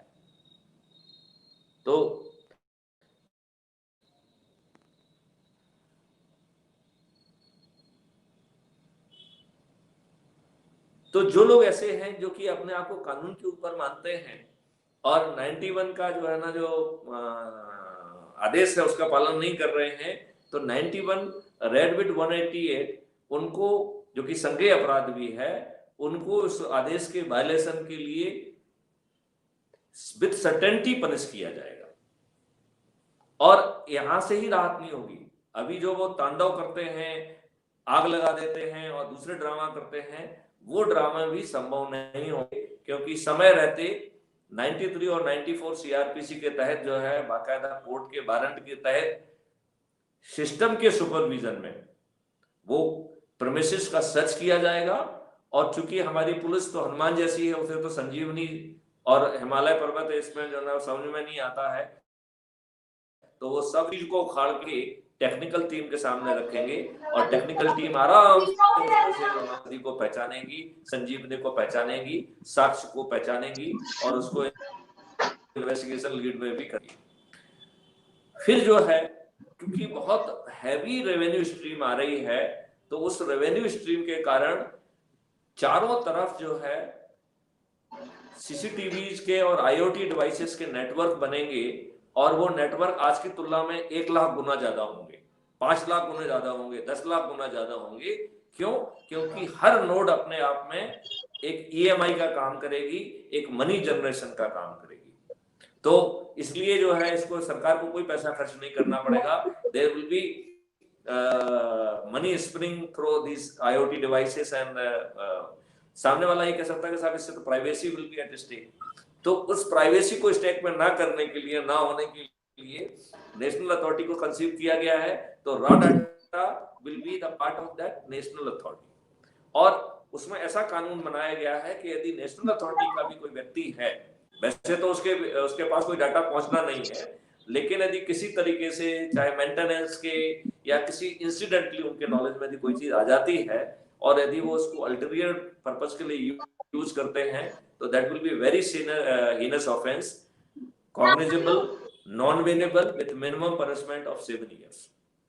ऐसे ही यदि कोई जो है इस सिस्टम को इतना इम्प्रेग्नेबल बनाया गया है कि ये आसानी से भेदन नहीं किया जा सकता है, लेकिन इसके साथ साथ भी जो ये बड़े बड़े इथिकल हैकर्स हैं, क्योंकि वो इसी चीज की रोटी खा रहे हैं, वो कॉल सेंटर्स बना रहे हैं, डार्क नेट बना रहे हैं, वो जो है ना वायरसेस बना रहे हैं, तो उनका तो धंधा ही ये है, ये उनके धंधे की दुकान बहुत जल्दी बंद होने वाली है। क्यों? क्योंकि इसको जो है एक ऑफेंस बनाया जाएगा, that will be the very serious offence. जैसे कि हमने नेशनल अथॉरिटी को यदि मान लो कोई अल्टीरियर मोटिव के लिए कोई इंफॉर्मेशन यूज करता है तो that will B a very serious offence. ऐसे ही कोई यदि इंट्रूड करने की कोशिश करेगा तो उसमें ऑलरेडी इंजन लगे हैं, जैसे ही कोई इंट्रूजन करने की कोशिश करेगा वो उसको कैप्चर करेगा, उसके एविडेंस कैप्चर करेगा, उसकी आइडेंटिटी ऑलरेडी कैप्चर होगी, और वो जो है ना उसको प्रोसिक्यूट करने में 2 मिनट का समय लगेगा। तो जो भी इस तरीके की मक्कारी कर रहा होगा वो 7 साल जेल में सड़ेगा, कम से कम, ज्यादा भी सड़ सकता है। आज वो इस तरीके की मक्कारी इसलिए कर रहा है क्योंकि हमने अपने आप को बौना और असहाय साबित कर दिया है। जब हम सक्षम होंगे तो ऐसा नहीं हो पाएगा। यहाँ पे हमने ये भी कंसीव किया है कि अभी जो इंटरनेट और जो साइबर स्पेस है वो जो है कम्युनिकेशन प्रोटोकॉल के बेसिस पे चल रहा है। हम इस कम्युनिकेशन प्रोटोकॉल को रिवाइज करेंगे और इसको 3 प्रोटोकॉल में बांटेंगे। तो हम उसके ढांचे पे काम करेंगे। एक हुआ कम्युनिकेशन प्रोटोकॉल, कम्युनिकेशन प्रोटोकॉल के बाद डिवाइस कैप्चरिंग प्रोटोकॉल रहेगा, जिसमें मैक एड्रेस, ये वो बहुत सारी चीजें कैप्चर होकर लॉग में जाएंगी। एंड देन जो है हम डिवाइस आइडेंटिटी के बाद द इंडिविजुअल आइडेंटिटी कैप्चरिंग के बाद जाएंगे। और जब जो है ये तीनों कैप्चर हो जाएंगे तभी जो है including date, time, location, string के साथ it will be part of a log. Then there will be some code will be allotted so that each time जो है जो लॉगिंग इन है वो कम्बरसम ना हो। तो वो जो है ना मैक एड्रेसेस को, इस एड्रेस को, उस एड्रेस के वेरिफिकेशन को और उस आइडेंटिटी को, वेरिफिकेशन को वो एक बार कंफर्म करेगा तो बहुत ही हैसल फ्री जो है हैंड शेकिंग संभव होगी। इसका मतलब है यहाँ हम अपराधी का जो है जो वो क्राइम करना चाह रहा है, जो साइबर क्राइम करना चाह रहा है, उसको रियल टाइम बेसिस पे हम कैप्चर कर रहे हैं, उसके हम बिहेवियर का एनालाइज कर रहे हैं, प्रोएक्टिवली हम उसको आइडेंटिफाई कर रहे हैं। आज की व्यवस्था इसकी जस्ट उल्टी है। मतलब एक साइबर क्राइम करने वाला एक मछली जैसे पकड़ता है ऐसे नेट फेंक रहा है और उसमें से वो 2-4 मछलियों को पकड़ पाता है। लेकिन यदि वो नेट जो है ना एक बड़े लंबे एरिया में फेंक रहा है, 1000 लोगों के ऊपर फेंक रहा है, 10,000 लोगों के फेंक रहा है या 1 लाख लोगों के ऊपर फेंक रहा है, तो उसने 1 लाख क्राइम कर दिए। यदि सिस्टम हमारी स्कीम पे चले और उसके खिलाफ यदि 1 लाख केस रजिस्टर होकर 1 लाख केस में सर्टेनिटी से उसको प्रोसिक्यूट कर दिया जाए तो वो कभी जेल से बाहर ही नहीं निकलेगा। स्पेशली उसको जेल में ही मरना होगा यदि वो जो यदि पनिशमेंट है वो कॉन्करेंटली ना चल के सिक्वेंसली यदि चलेंगे तो वो उसको जेल से बाहर आने का कोई अवसर नहीं रहेगा। और चूंकि ये करने वाले लोग जो है ना टेक्नोलॉजी से भी हैं, वो जेल में नहीं सड़ना चाहेंगे, लिहाजा जैसे नॉर्मल क्राइम करना इज नॉट ए ऑप्शन, उसी तरीके से साइबर क्राइम करना will not B an option. अभी हमने अपने आप को इन साइबर क्रिमिनल्स के सामने होना साबित कर दिया है। यदि मेरी स्कीम से चलेंगे तो वो हमारे सामने बौने भी नहीं होंगे बल्कि जमीन के अंदर गड़ जाएंगे। Doing it, cyber crime will not be option to them. I challenge, they can not commit cyber crime. यदि जो है ना if the government accept my जो है ना way of doing it, and उसके लिए हमने टेक्निकल टीम बना दी है, we are already generating solution. तो हमें अपने सॉल्यूशन बनाने के लिए किसी की स्वीकृति की जरूरत नहीं है, हम ऑलरेडी सॉल्यूशन बना के डेमोन्स्ट्रेट करेंगे, yes I am having the solution. और नया तरीका ही यही है। नया तरीका पहले क्या होता था कि जब कोई हम उपकरण जो है ना बेचना चाहते थे तो हम ये डिमांड करते थे कि साहब ये उपकरण है, इसमें कितनी ग्रोथ होगी, इंक्रीमेंटल 10%, 15%, उसके हिसाब से हम डिमांड सप्लाई करते थे। अब ऐसा नहीं है, अब हम टेक्नोलॉजी इजाद करते हैं, हम कहते हैं कि देखिए इस टेक्नोलॉजी से आपकी जिंदगी कितनी आसान होगी, you need this, and then we जो है ना कम एंड जो है, और उसमें यदि जियो और जो है रिलायंस जैसे यदि पार्टनर्स मिल जाते हैं तो दे कैन जो है ना बाउंस विद द, और जो है ना साइमल्टेनियसली करोड़ों जो है ना पीपल जो है they can be benefited, and वो बहुत ही लो कॉस्ट सॉल्यूशन के पास उनके पास पहुंचाया जा सकता है। तो इसमें बहुत सारे एक्सपर्ट्स को भी जोड़ के, और जब हम उस डाटा को एक्सपांड करेंगे तो हम एक केस को इन्वेस्टिगेट कर रहे हैं और मालूम पड़ा कि हमने 300 केस डिटेक्ट कर लिए। और सिस्टम जो है वो जो 300 केसेस का स्प्रेड है, जरूरी नहीं कि उसी थाने में हो, वो जो है ना दूसरे थानों में हो सकता है, दूसरे जिलों में हो सकता है, दूसरे स्टेट में हो सकता है। तो सिस्टम यदि वो अपराध पंजीयन नहीं है तो उसका अपराध पंजीयन कराएगा और सब एविडेंस को ले जाके उनको उनमें प्रोसिक्यूशन कराएगा। तो आप अंदाज लगाइए कि कैसी स्थिति बनेगी। देखिए, मैं इसमें एक पैरेलल देता हूँ गुना जिले का। मैंने एसपी गुना, तो मैंने देखा कि वहां पे कुछ लोगों का धंधा जो है ना बेल लेने का है। तो वो लोग अपनी जो रेवेन्यू रिकॉर्ड लेके कोर्ट में खड़े रहते थे और कुछ पैसे लेके उनका जो है अपराधियों की बेल लेना उनका धंधा।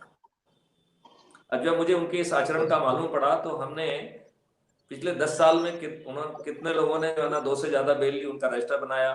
फिर हमने उसमें देखा कि ऐसे कितने लोग हैं बेल लेने वाले, उनको जातिवादी से कोई संबंध नहीं है, वो तो सिर्फ शुद्ध बेल ले रहे हैं। हमने ऐसे बेल लेने वालों को धारा 110, क्योंकि धारा 110 जो है ना केवल आतन अपराधियों के लिए नहीं है, बल्कि अपराधियों को आदतन संरक्षण देने के लिए भी है। तो हमने कहा, हमने 0 अपराध के रिकॉर्ड वाले ऐसे आदतन बेल लेने वालों को मान कि वो आदतन जो है अपराधियों का संरक्षण कर रहे हैं, और हमने उनके 0 अपराध के बावजूद भी उन्हें 110 में गिरफ्तार करके जेल भेजा। हमने उन लोगों की निगरानी खोली, और निगरानी बंद करने के लिए ही खोली थी, और उसके 2 कंडीशन थी। पहली कंडीशन ये थी कि आप शपथ पत्र दीजिए कि हम अपने किथन किन को छोड़ के बाकी लोगों की जमानत नहीं लेंगे, नंबर 1। और दूसरा, जिनकी आपने जमानत ली है उनकी जमानत विड्रॉ करके जो है उसका सर्टिफिकेट साथ में लगाना था। तो आप गुना जिले के लोगों से बात करिए जिन्होंने 4 साल पहले, 5 साल पहले, 8 साल पहले अपराध किया था और वो बेल में आराम से एंजॉय कर रहे थे, उनको जेल ने सक इन कर लिया। हमें ऐसे सिस्टम लाना होंगे जहां पे कि अपराधी भयक्रांत होगा। अभी हमने सिस्टम को इतना बौना बना दिया है। तो मेरे पास जो है बहुत बड़ा अनुभव है कश्मीर से लेके हर जगह का, टेक्नोलॉजी का, और लकीली जो है ना मुझे रेलवे से और देन पुलिस रिफॉर्म का जो एक थोड़ा सा लंबा समय मुझे मिल गया, उस समय हमें लगभग 54 यूनिवर्सिटी के साथ काम करने का मौका मिला, और वो भी, और हम जो है बहुत सारी टेक्नोलॉजी डेवलप कर पाए हैं। और जब जो है ना हम अपने साथियों से चर्चा करते हैं, अपने स्टूडेंट से चर्चा करते हैं, क्योंकि मैं उनका एक्सटर्नल एवेल्यूएटर भी हूँ, और जो हम एवेल्यूएशन करते हैं उनकी मार्कशीट में जाता है वो। तो जब मैं उनसे बात करता हूं तो कई जगह वो हमारी भी अपेक्षाओं से बहुत आगे की बात सोच पाते हैं। तो मैं उनसे कहता हूं, नहीं रुको, ये बात हम अगले वर्षन में करेंगे, इस वर्षन का जो ध्येय है वो यहीं तक सीमित है। इसका मतलब है कि हमारे युवाओं में सोच है, करने की क्षमता है, हमारे थोड़े सपोर्ट से हम वो कर पा रहे हैं, और जब यदि मुझे सपोर्ट मिल जाएगा तो मालूम नहीं क्या कर पाएंगे हम। बहुत बहुत चमत्कारिक चीज जो है ना हम ऑलरेडी कर चुके हैं, और आगे चल के उस चमत्कारिक चीज को और स्थापित कर पाएंगे। देन जो है हम यहाँ पे नहीं रुक रहे हैं, हमारा जो एविडेंस है उसको हम रियल टाइम बेसिस पे 3 जो है सर्टिफिकेट से वो कर रहे हैं, certificate of admissibility, certificate of integrity, certificate of chain of custody. तो यदि कोई टेक्नोलॉजी ऐसी भी है जो कि मैनिपुलेट कर सकती है, लेकिन इसके कारण date and time and location के स्टैंपिंग के कारण, हैश वैल्यू के साथ जो है ना लॉक होने के कारण, और ब्लॉकचेन टेक्नोलॉजी से प्रोटेक्ट होने के कारण उसमें कोई मैनिपुलेशन इज नॉट पॉसिबल। तो ये जितने भी एविडेंस है they will become Infallible evidences. तो जो एविडेंस है वो अकाट हो गए और उनकी संख्या बेहद बढ़ गई। तो यदि हम इसको थोड़ा सा यदि एक हम सिमिली देखने की कोशिश करें तो लगभग क्रिकेट मैच जैसा है कि पहले क्रिकेट में जो है अंपायर गलत डिसीजन देता था। मोहनलाल जी मेरी बात से सहमत होंगे कि अंपायर के गलत डिसीजन से टीमें जीतती थी और हारती थी। मनमोहन जी जो है ना उसको, मोहनलाल जी उसको देखते रहते थे और इनके सामने गलत निर्णय दे दिया जाता था और लोगों को गलत आउट कर दिया जाता था। ठीक है ना, आज के जमाने में अंपायर के लिए संभव नहीं। तो इसी तरीके से हम कोर्ट की इतनी मदद कर पाएंगे कि कोर्ट के द्वारा ना तो कोई तकनीकी त्रुटि होगी, और ना ही कोई गलती होगी, तो हम लगभग जो है अधिकांश केसेस में कन्विक्शन दिला पाएंगे। इसके लिए हम जो 3 बहुत चीजों को काम कर रहे हैं कि जो समन्स वारंट का जो है वो क्रिएशन जो है ना वो हमारे सिस्टम के माध्यम से होगा। हम जो है बिना कोर्ट जाए हम कोर्ट का ट्रायल करा पाएंगे और जो कि लीगली एक्सेप्टेबल होगा, ज्यादा ट्रांसपेरेंट होगा और बहुत अच्छा होगा। फिर हमें जो ये पॉकेट विटनेस है उनके लिए उनकी जरूरत नहीं पड़ेगी। हम जो है इसमें बहुत सारे नए जो है फंडे जो है ना लाने के लिए ऑलरेडी तैयार खड़े हुए हैं। और जो आज की 3 करोड़ की जो है ना पेंडेंसी है कोर्ट की, मेरा इस देश से वादा है कि हम 1 साल में उसको 0 पे लाके बताएंगे। तो ना केवल हम कन्विक्शन को लाएंगे बल्कि हम पेंडेंसी को वो कर देंगे। अंग्रेजों ने अपने हित के लिए कॉग्निजेबल और नॉन कॉग्निजेबल ऑफेंसेस का एक फंडा चलाया। तो शुरू में हम पुलिस की मदद कर रहे हैं कॉग्निजेबल ऑफेंस में। जैसे ही हम इसमें सर्टेनिटी की तरफ पहुंच जाएंगे, देन ये सिस्टम जो है नॉन कॉग्निजेबल ऑफेंसेस में मदद करेगा।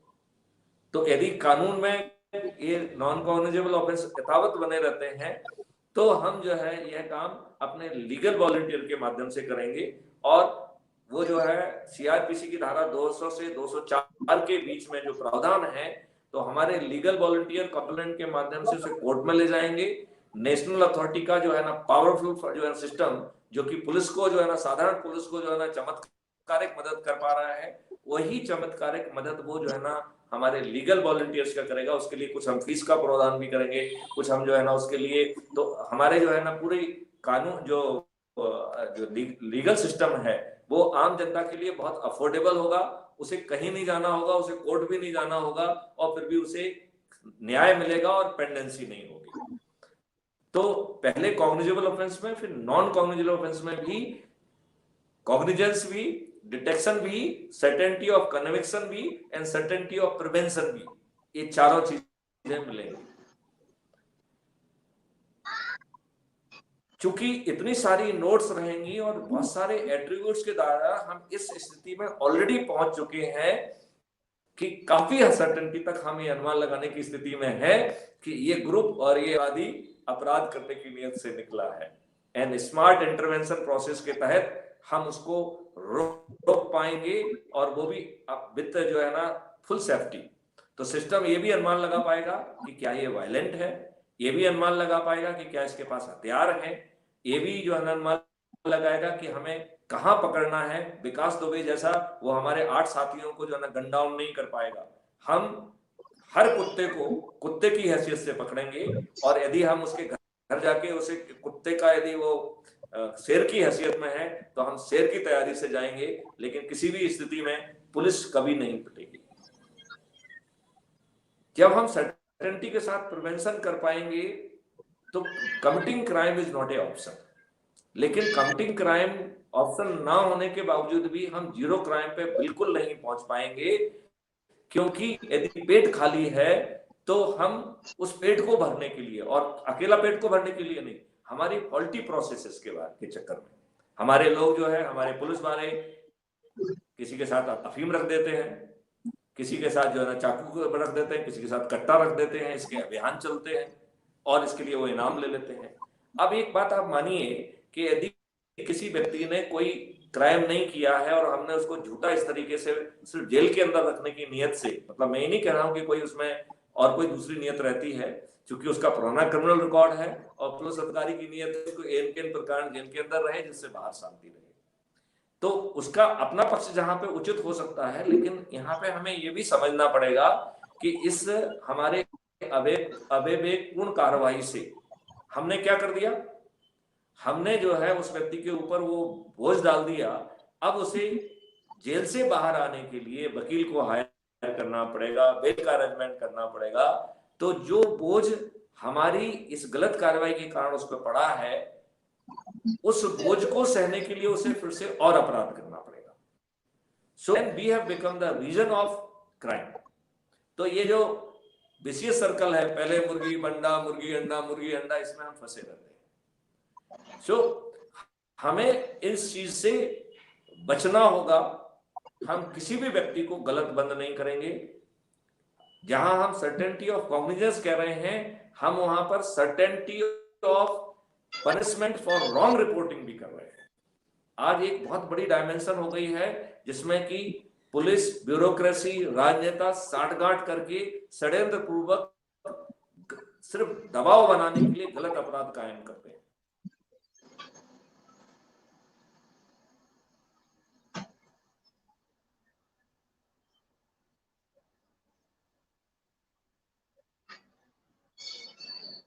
वो कैसे बंद हो गया?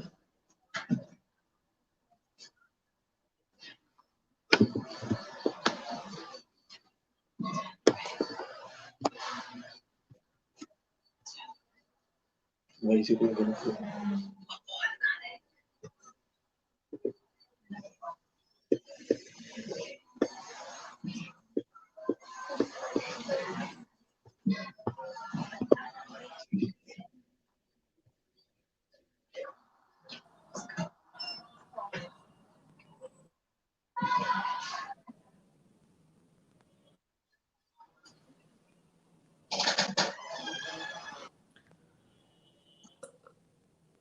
जैसा आप देख पा रहे हैं कि हमारी तरफ लाइट चली है और मैं जो है इस समय मोबाइल की रोशनी से आपसे स्टिल मुखातिब हूँ, और चलिए लाइट भी आ गई है। तो ये कहीं ना कहीं हमारे डिटर्मिनेशन को दर्शा रहा है कि हम नहीं मानेंगे, हम नहीं हारेंगे, हम नहीं मानेंगे, हम नहीं हारेंगे, come whatever be the situation. तो फिर हम जो है ये इस तरीके से जो यदि अपराधी को अपराध करने, पेट भरने के लिए या जो उसके ऊपर बर्डन लादा गया है उससे बचने के लिए यदि उसे अपराध करने की जरूरत पड़ेगी तो वो जेल जाएगा उसके लिए। और यदि जेल के हालात बाहर से बेटर हैं तो वो और भी जेल में जाना चाहेगा। तो मेरा इसमें बड़ी सिंपल सी बात ये कहना है कि हम अपराधी को यदि पहचानते हैं और उसके बारे में हर चीज जानते हैं कि उसने कौन सी शर्ट कब खरीदी है, कौन सा गाड़ी खरीदी है, कौन किसके साथ घूम रहा है, इसका इतना ज्यादा यदि इनपुट हमारे पास अवेलेबल है तो क्या कारण है कि हम अपराधी को अपराधी रहने दें। तो इसलिए हम जो है ना फिफ्थ सर्टेनिटी के साथ आए हैं, certainty of rehabilitation of criminal, जहां पे कि हमारे वॉलंटियर्स जाएंगे, उनके जो है ना स्किल सेट को आइडेंटिफाई करेंगे, उनकी ट्रेनिंग को, नीड को आइडेंटिफाई करेंगे और हम उसमें स्टेट गारंटी भी उनको देंगे। तो इस तरीके से, एक मिनट में जरा इसको इससे बाहर ले जाता हूँ। ओके, तो हम इस तरीके से जो है अपराधी को अपराधी नहीं रहने देंगे, and that too we will do with the certainty. और हम उन लोगों को अपराधी नहीं रहने की बात नहीं कर रहे जो जेल में हैं, हम जो है उन लोगों की बात कर रहे हैं जो अपने घरों में बैठे हुए हैं। ऐसे अपराधियों को भी हम अपराधी नहीं रहने देंगे, और क्योंकि उनके पास कोई विकल्प शेष नहीं है तो वो भी पुनर्स्थापित होना चाहेंगे। मोहनलाल जी मेरी बात से सहमत होंगे, चूंकि वो सेंसिटिव जो है ना क्षेत्र को बिलोंग करते हैं, और जैसा उन्होंने कहा है कि वो सेंसिटिव कम्युनिटी से भी हैं। तो मैं एसपी गुना था तो वहां पे सभी तरीके की क्रिमिनल ट्राइब्स है जो कि डीनोटिफाइड ट्राइब हो गई हैं अब। और मैंने देखा कि वहाँ शासन की योजना के तहत उन्हें जमीनें भी दी गई हैं, सब कुछ दी गई हैं, तब भी वो दुष्ट लोग जो है पूरी कंट्री में जाके ऑफेंस करते हैं। तो इसका मतलब है कि आपके करने से वो रिहैबिलिटेट नहीं होंगे। वो रिहैबिलिटेट तब होंगे जब doing crime is not a good option to them, और जब वो जो है doing crime is not a option to them, then our strategy to rehabilitate them will work perfectly wonderfully well। अब ये तो एक पक्ष रहा क्राइम फ्री भारत का। अब मैं दूसरी पक्ष की बात करता हूं कि जब आपके पास 5-5 रेवेन्यू जो है ना जनरेट होंगी, और एक एक रेवेन्यू इतनी भारी होगी कि एक बटन दबेगा तो 1,30,000 करोड़ रुपए पैदा होगा, और ये पैसा तो शासन के लिए जनरेट होगा, इतना ही पैसा जो है वो वॉलंटियर्स और सिटीजन के लिए जनरेट होगा, और फिर देन समन्स वारंट की तामील के लिए पैसे जनरेट होंगे, देन जो है उसके पैसे मिलेंगे, रेवेन्यू स्ट्रीम मिलेगी, देन ढेर सारे एक्सपर्ट्स जो है क्वालिफाइड एक्सपर्ट नोटिफाई किए जाएंगे, जो कि पुलिस का जो है ना रियल टाइम बेसिस पे जो एक्सपर्ट मदद करेंगे तो हम कोर्ट में और सशक्त जो है व्यवस्था को पेश कर पाएंगे।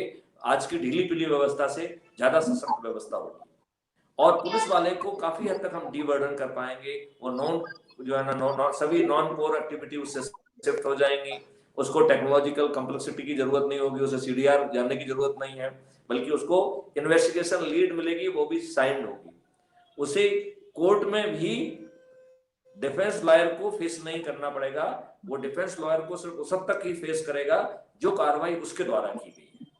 जो बाकी कार्रवाई जो सिस्टम कर रहा है बैकएंड पे, उसे सिस्टम एक्सपर्ट कोर्ट में प्रूव करेगा और उसमें हम सेक्शन 45 एविडेंस एक्ट का उसको लाभ देंगे।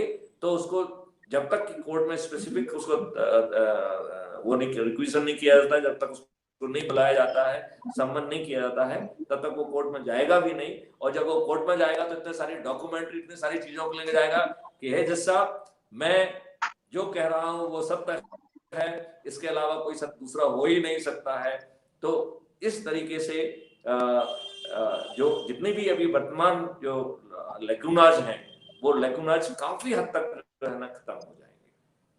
तो एक ऐसे पावरफुल सिस्टम से जहां पे आपको क्राइम फ्री भारत भी मिल रहा है, आपको रेवेन्यू भी मिल रही है, आपको जो है ना जो अभी कोरोना के कारण अनएम्प्लॉयमेंट, बिजनेस लॉस है वो भी खत्म हो जा रहा है, आपको जो है एक हर्बल भारत भी मिल रहा है, आपको मिल्क रिच भारत भी मिल रहा है।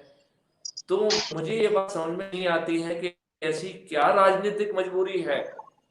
हमारे माननीय प्रधानमंत्री जी तो कहते हैं कि वो एक बच्चे को भी बुला लेते हैं।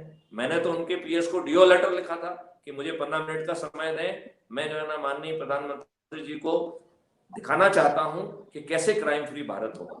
अभी भी कुछ नहीं बिगड़ा है। इस वीडियो के माध्यम से, इस डिस्कशन के माध्यम से मैं माननीय प्रधानमंत्री श्री नरेंद्र मोदी जी से, गृह मंत्री श्री अमित शाह जी से, हम अपने जो है ना मुख्यमंत्री श्री शिवराज सिंह जी से, गृह मंत्री श्री नरोत्तम मिश्रा जी से और नेबरिंग स्टेट के भी जो मुख्यमंत्री और गृह मंत्री हैं, उन सब से जो है ना निवेदन करता हूं कि कृपया जो है आप पुलिस एडवाइजर के रूप में मेरी सेवाएं लीजिए। मैं आपके राज्यों को जो है 1 साल के अंदर अपराध मुक्त करके दिखाऊंगा। यदि राजनीतिक मजबूरी जो कि 1861 के पुलिस एक्ट के साथ हो रही है, यदि इसी तरीके की राजनीतिक मजबूरियों के कारण, वो राजनीतिक मजबूरियां जिनके कारण हम जो है 43% जो है ना क्रिमिनल्स को अपने पार्लियामेंट में टॉलरेट कर रहे हैं, उन्हीं मजबूरियों के कारण जिसमें कि हम बेशर्मी से पेंशन ले रहे हैं, बेशर्मी से जो है ना अपना जन्मदिन मना रहे हैं, आपने ऐसा क्या कर दिया है कि आपका जन्मदिन मनाया जाए? तो मेरा आपसे आह्वान है कि जब आप एक छोटे से बच्चे को बुलाते हैं तो आप मैथिली गुप्त को बुलाइए। मैं आपको विस्तार से with presentation, with logic, with जो है ना डिटेल्स, मैं आपको जो है पूरी बातें बताऊंगा। मैं आपको ये भी बताना चाहता हूं कि ऑलरेडी बीपीआरएनडी के द्वारा national police mission micro mission 06 के तहत फ्यूचरिस्टिक चैलेंजेस में से ऑलरेडी मान्यता प्राप्त है और ये हमने ऑलरेडी डीजी बीपीआरएनडी को जो है इसकी इम्प्लीमेंटेशन स्ट्रेटेजी भी सबमिट की हुई है। मुझे मालूम है कि डीजी बीपीआरएनडी की अपनी मर्यादाएं हैं, उनमें शायद इतना नैतिक साहस ही नहीं होगा कि जो मैं बात कह रहा हूं उसको यथावत जो है ना होम सेक्रेटरी से चर्चा करें, इसे यथावत जो है ना माननीय गृह मंत्री से चर्चा करें और माननीय प्राइम मिनिस्टर से तो चर्चा करने का सवाल ही नहीं होता है। इसलिए मैं सीधे जो है ना आपसे करबद्ध प्रार्थना करता हूं कि आप मुझे सीधे सुन रहे हैं, आप जो है मुझे मौका दें। अभी यदि संभव नहीं है, चुनाव की व्यवस्थाएं हैं, तो आप उसको निपटा लीजिए, आप मुझे बुलाइए। मैं विस्तार से जो है ना केवल इस देश की जो है को अपराध मुक्त करूंगा, बल्कि मैं इस देश को जो है मैं अल्फा 2 मिल्क की नदियां बहा दूंगा, शहद की नदियां बहा दूंगा, स्वस्थ की नदियां बहा दूंगा। भारत का कोई नागरिक जो है ना इतनी आसानी से बीमार नहीं होगा। जो हमारे बड़े बड़े हॉस्पिटल्स हैं, ये जो है ना मेडिको टूरिज्म के लिए यूज होंगे। इस तरीके के बदलाव की जो है ना हम शक्तिशाली रूपरेखा रख पाएंगे। यदि हमारी राजनीतिक मजबूरियां इससे हटके हैं, तो मेरे ख्याल से एक आम जनता के लिए कॉल होना चाहिए कि ऐसे मजबूर राजनेताओं को कुर्सी से हटने के लिए भी वो आह्वान करें। आओ हम सब मिलें और जो है इस को आगे बढ़ाएं और उन राजनेताओं को भी चुनौतियां दें जो कि विकृत हैं, जिनके चेहरे विकृत हैं, जो कि भ्रष्टाचारी हैं, जो कि करप्ट हैं, उनको आईना दिखाएं। और मैं चूंकि हमारे प्रधानमंत्री जी बहुत ही अच्छे हैं, निर्मल हैं, उन्होंने देखिए परिवार का बोझ भी नहीं रखा है, वो कड़े से कड़े निर्णय लेने के लिए सक्षम है। तो मेरी करबद्ध प्रार्थना है अपने प्रधानमंत्री जी से, माननीय नरेंद्र मोदी जी से, माननीय अमित शाह जी से, कि जिन चीजों को, जिन विकृत राजनीति के चेहराओं को हमने आपके सामने रखा है, आपसे प्रार्थना है कि उन सब पे आप ध्यान दीजिए और उसको बदलिए। अब जो है कुछ महीने में ही जो है कोई ऐसा 1861 के पुलिस एक्ट से पुलिस गवर्न नहीं होना चाहिए। पुलिस में जो है ना कमिश्नरी सिस्टम लागू होना चाहिए, और हम उसको डीवर्डन भी करेंगे, डिस्ट्रेस भी करेंगे, बिना थाने जाए अपराध का पंजीयन भी होगा, सभी केसेस डिटेक्ट होंगे, सभी केसेस में कन्विक्शन होगा, सभी केसेस में प्रिवेंशन होगा, और सभी केसेस में जो है ना हम फिर अपराधियों को रिहेबिलिटेट कर पाएंगे। तो जो कुछ आर्थिक लाभ के लिए अपराध कर रहे हैं, उन्हें अपराध करने का मौका नहीं मिलेगा और उन्हें जो है वो अपराध नहीं कर पाएंगे, क्योंकि आर्थिक लाभ वाला तो जो है ना सिस्टम ही खत्म हो गया। अब जो दूसरा तरीके का अपराध है, जिसको हम कई बार जो है कहते हैं रिएक्शनरी क्राइम, तो अभी हम सब लोग एक चलते फिरते ज्वालामुखी हो गए हैं। जैसे ही हमें हमारी आस्था बढ़ेगी, हमारे अनुभव बदलेंगे, जैसे कि माननीय डॉक्टर मोहनलाल जी वर्मा जी ने कहा कि साहब जो है ना आज हमारे जो अनुभव हैं वो बड़े अच्छे नहीं हैं, तो हम जो है ना दूध को भी जो है ना छाछ को भी दूध की तरह जो है ना फूक फूक के पीने की कोशिश करते हैं। क्योंकि हमारे जो जमीनी अनुभव हैं वो बहुत खराब है। तो उन जमीनी अनुभवों को जो है जैसे जैसे लोगों के वो बदलेंगे, लोगों की आस्था सिस्टम में बढ़ेगी, तो जो रिएक्शनरी क्राइम है वो भी खत्म होगा। तो छोटा मोटा अपराध होगा, लेकिन अपराध की प्रेजेंस नहीं होगी।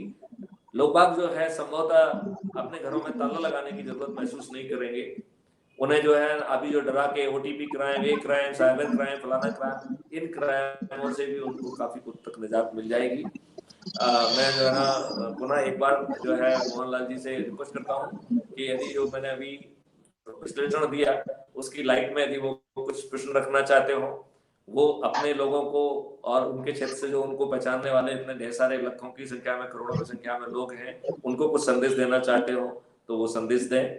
क्योंकि इसके जो चार पहलू हैं, एक पहलू तकनीकी समाधान, दूसरा पहलू है जो उसका दूसरा इंपॉर्टेंट पहलू है वो है लीगल जो है स्ट्रेंथनिंग। तीसरा जो पहलू है कि लोगों को जोड़ के उनके जो अनुभव हैं उनको बदला जाए, और पांचवा है यदि जरूरत हो तो लोगों को वो आईना दिखाया जाए और लोगों में वो विश्वास पैदा किया जाए। और यदि राजनीतिक सिस्टम में इतनी बेसब्री आ गई है तो उस राजनीतिक सिस्टम को भी उखाड़ फेंकने के लिए समय आ गया है। तो मैं आह्वान करता हूं, हे पाप उठो, गांडी उठाओ, नहीं तो लोग आपको कायर कहेंगे। इतने सालों तक आपने जो है गुलामी सही है, अंग्रेजों और उसके पहले में भी गुलामी सही है, अब कम से कम इस गुलामी से बाहर निकलिए, साहस जुटाइए, हे पार्थ खड़े हो, गांडी उठाओ, नहीं तो लोग कल आपको कायर कहेंगे। इसी आह्वान के साथ मैं मोहनलाल जी से आग्रह करता हूं कि वो क्या कुछ जो संदेश देना चाहते हो आप लोगों को वो, और यदि वो जो हमको कुछ संदेश देना चाहते तो वो जो है ना हमको देने का कष्ट करें, जिससे कि हम उनके इतने जो लंबे चौड़ा राजनीतिक और साहित्यिक और इतना बड़ा संघर्षरत जो ना उनका जीवन रहा है, उस जीवन से हम कुछ सीख सकें और उनके अनुभवों का फायदा उठाते हुए हम आपको जितना जल्दी संभव हो सके एक अपराध मुक्त भारत देने की कोशिश कर सकें, जो हमने दृढ़ संकल्पित किया है। हम उससे रुकने वाले नहीं हैं और हम उससे बाज भी नहीं आने वाले हैं।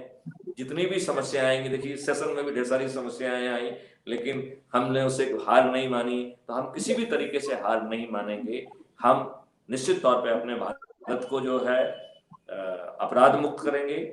यहाँ पर जो है ना समय आ गया है कि पुनः वैभव स्थापित हो, पुनः हमारा जो है भारत जो है वो सोने की चिड़िया बने,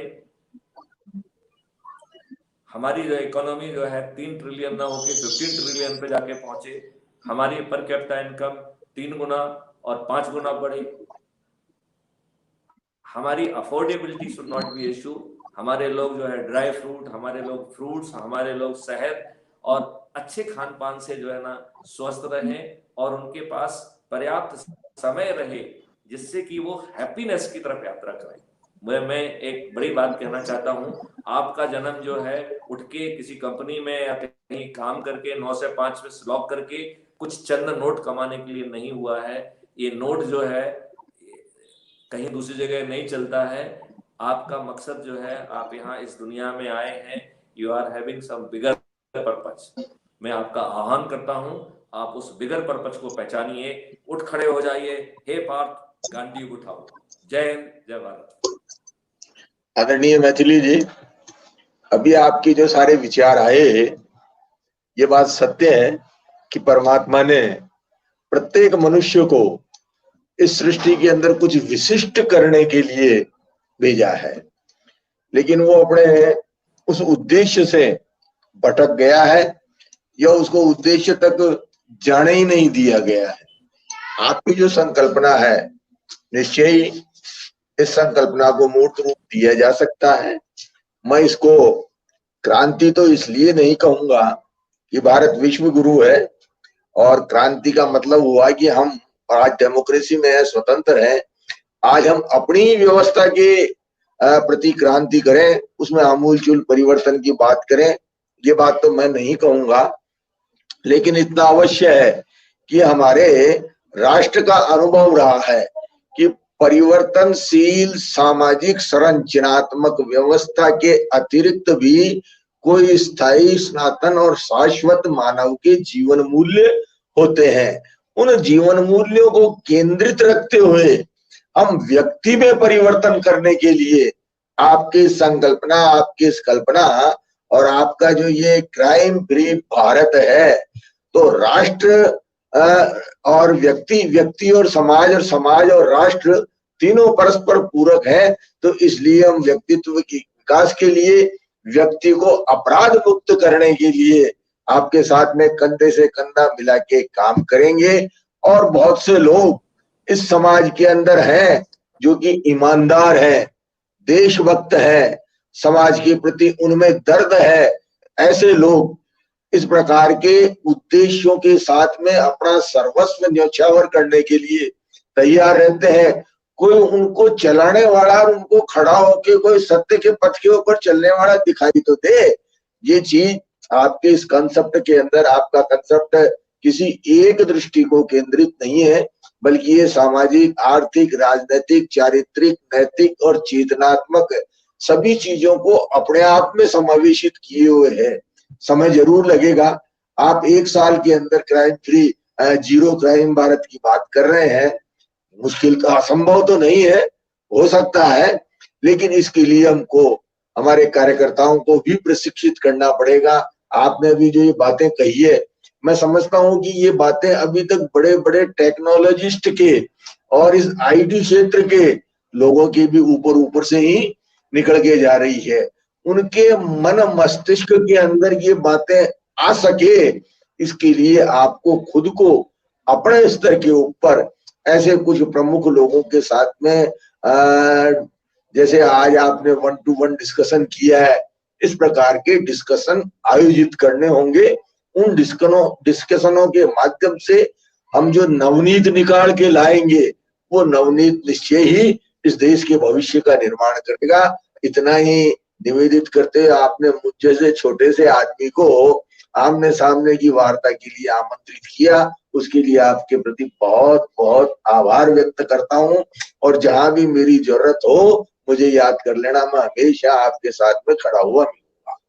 इतना ही निवेदन करता मैं आपसे एक निवेदन करना चाहता हूं। आपसे लगभग 1 करोड़ लोग जुड़े हुए हैं, वो सभी लोग जो है आप उनसे आग्रह करिए वो क्राइम फ्री भारत संस्था से जुड़े, वो crime free Bharat YouTube channel से जुड़े। जब हमारी फॉलोइंग और हमारी आवाज बढ़ेगी तो पॉलिटिकल सिस्टम भी उसे नजरअंदाज नहीं कर पाएगा, क्योंकि हम डेमोक्रेसी में हैं। हमारी आवाज जो है ना ऐसे हवा में नहीं उड़ाई जा सकेगी, और हम उस भारत का निर्माण कर पाएंगे जिसकी हम परिकल्पना कर रहे हैं, जिसके हम बहुत सारे मॉडल्स ऑलरेडी बना चुके हैं। तो अब हम हवा में नहीं है, हम ऑलरेडी ढेर सारे मॉडल्स के ऊपर बैठे हुए हैं। उन मॉडल्स में अभी रिफाइनमेंट की जरूरत है, इंटीग्रेशन की जरूरत है, उसको कहाँ बैठना है, उस क्लाउड स्पेस की जरूरत है।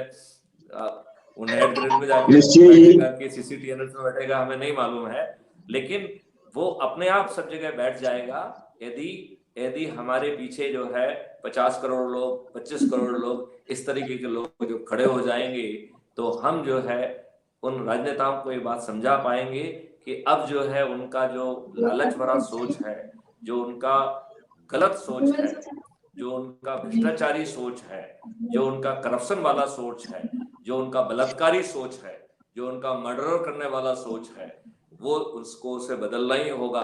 उनको जो है ना, जो इस तरीके से कैसे भी लाभ कमाने का, जब वो नेता है तब, और पेंशन के रूप में बाद में, इस तरीके के लाभ उनसे चलने वाले नहीं हैं। ये कहने के लिए हमें ना केवल जो है मॉडल्स को डेवलप करना पड़ेगा, ना केवल हमें उसके लिए लीगल एनेबलिंग करना चाहिए। अभी हमने बहुत सारे कानून बना लिए हैं, स्टेट के लिए कानून क्या बनना है वो बनाया है, CRPC, IPC और एविडेंस एक्ट में क्या चेंज होना है वो बनाया है। कल मैं जो है इसी लाइव टीवी पे I will be talking to the legal expert, और मैं उनको ग्रुप करूंगा कि वो क्या उनको करना है आगे चलिए।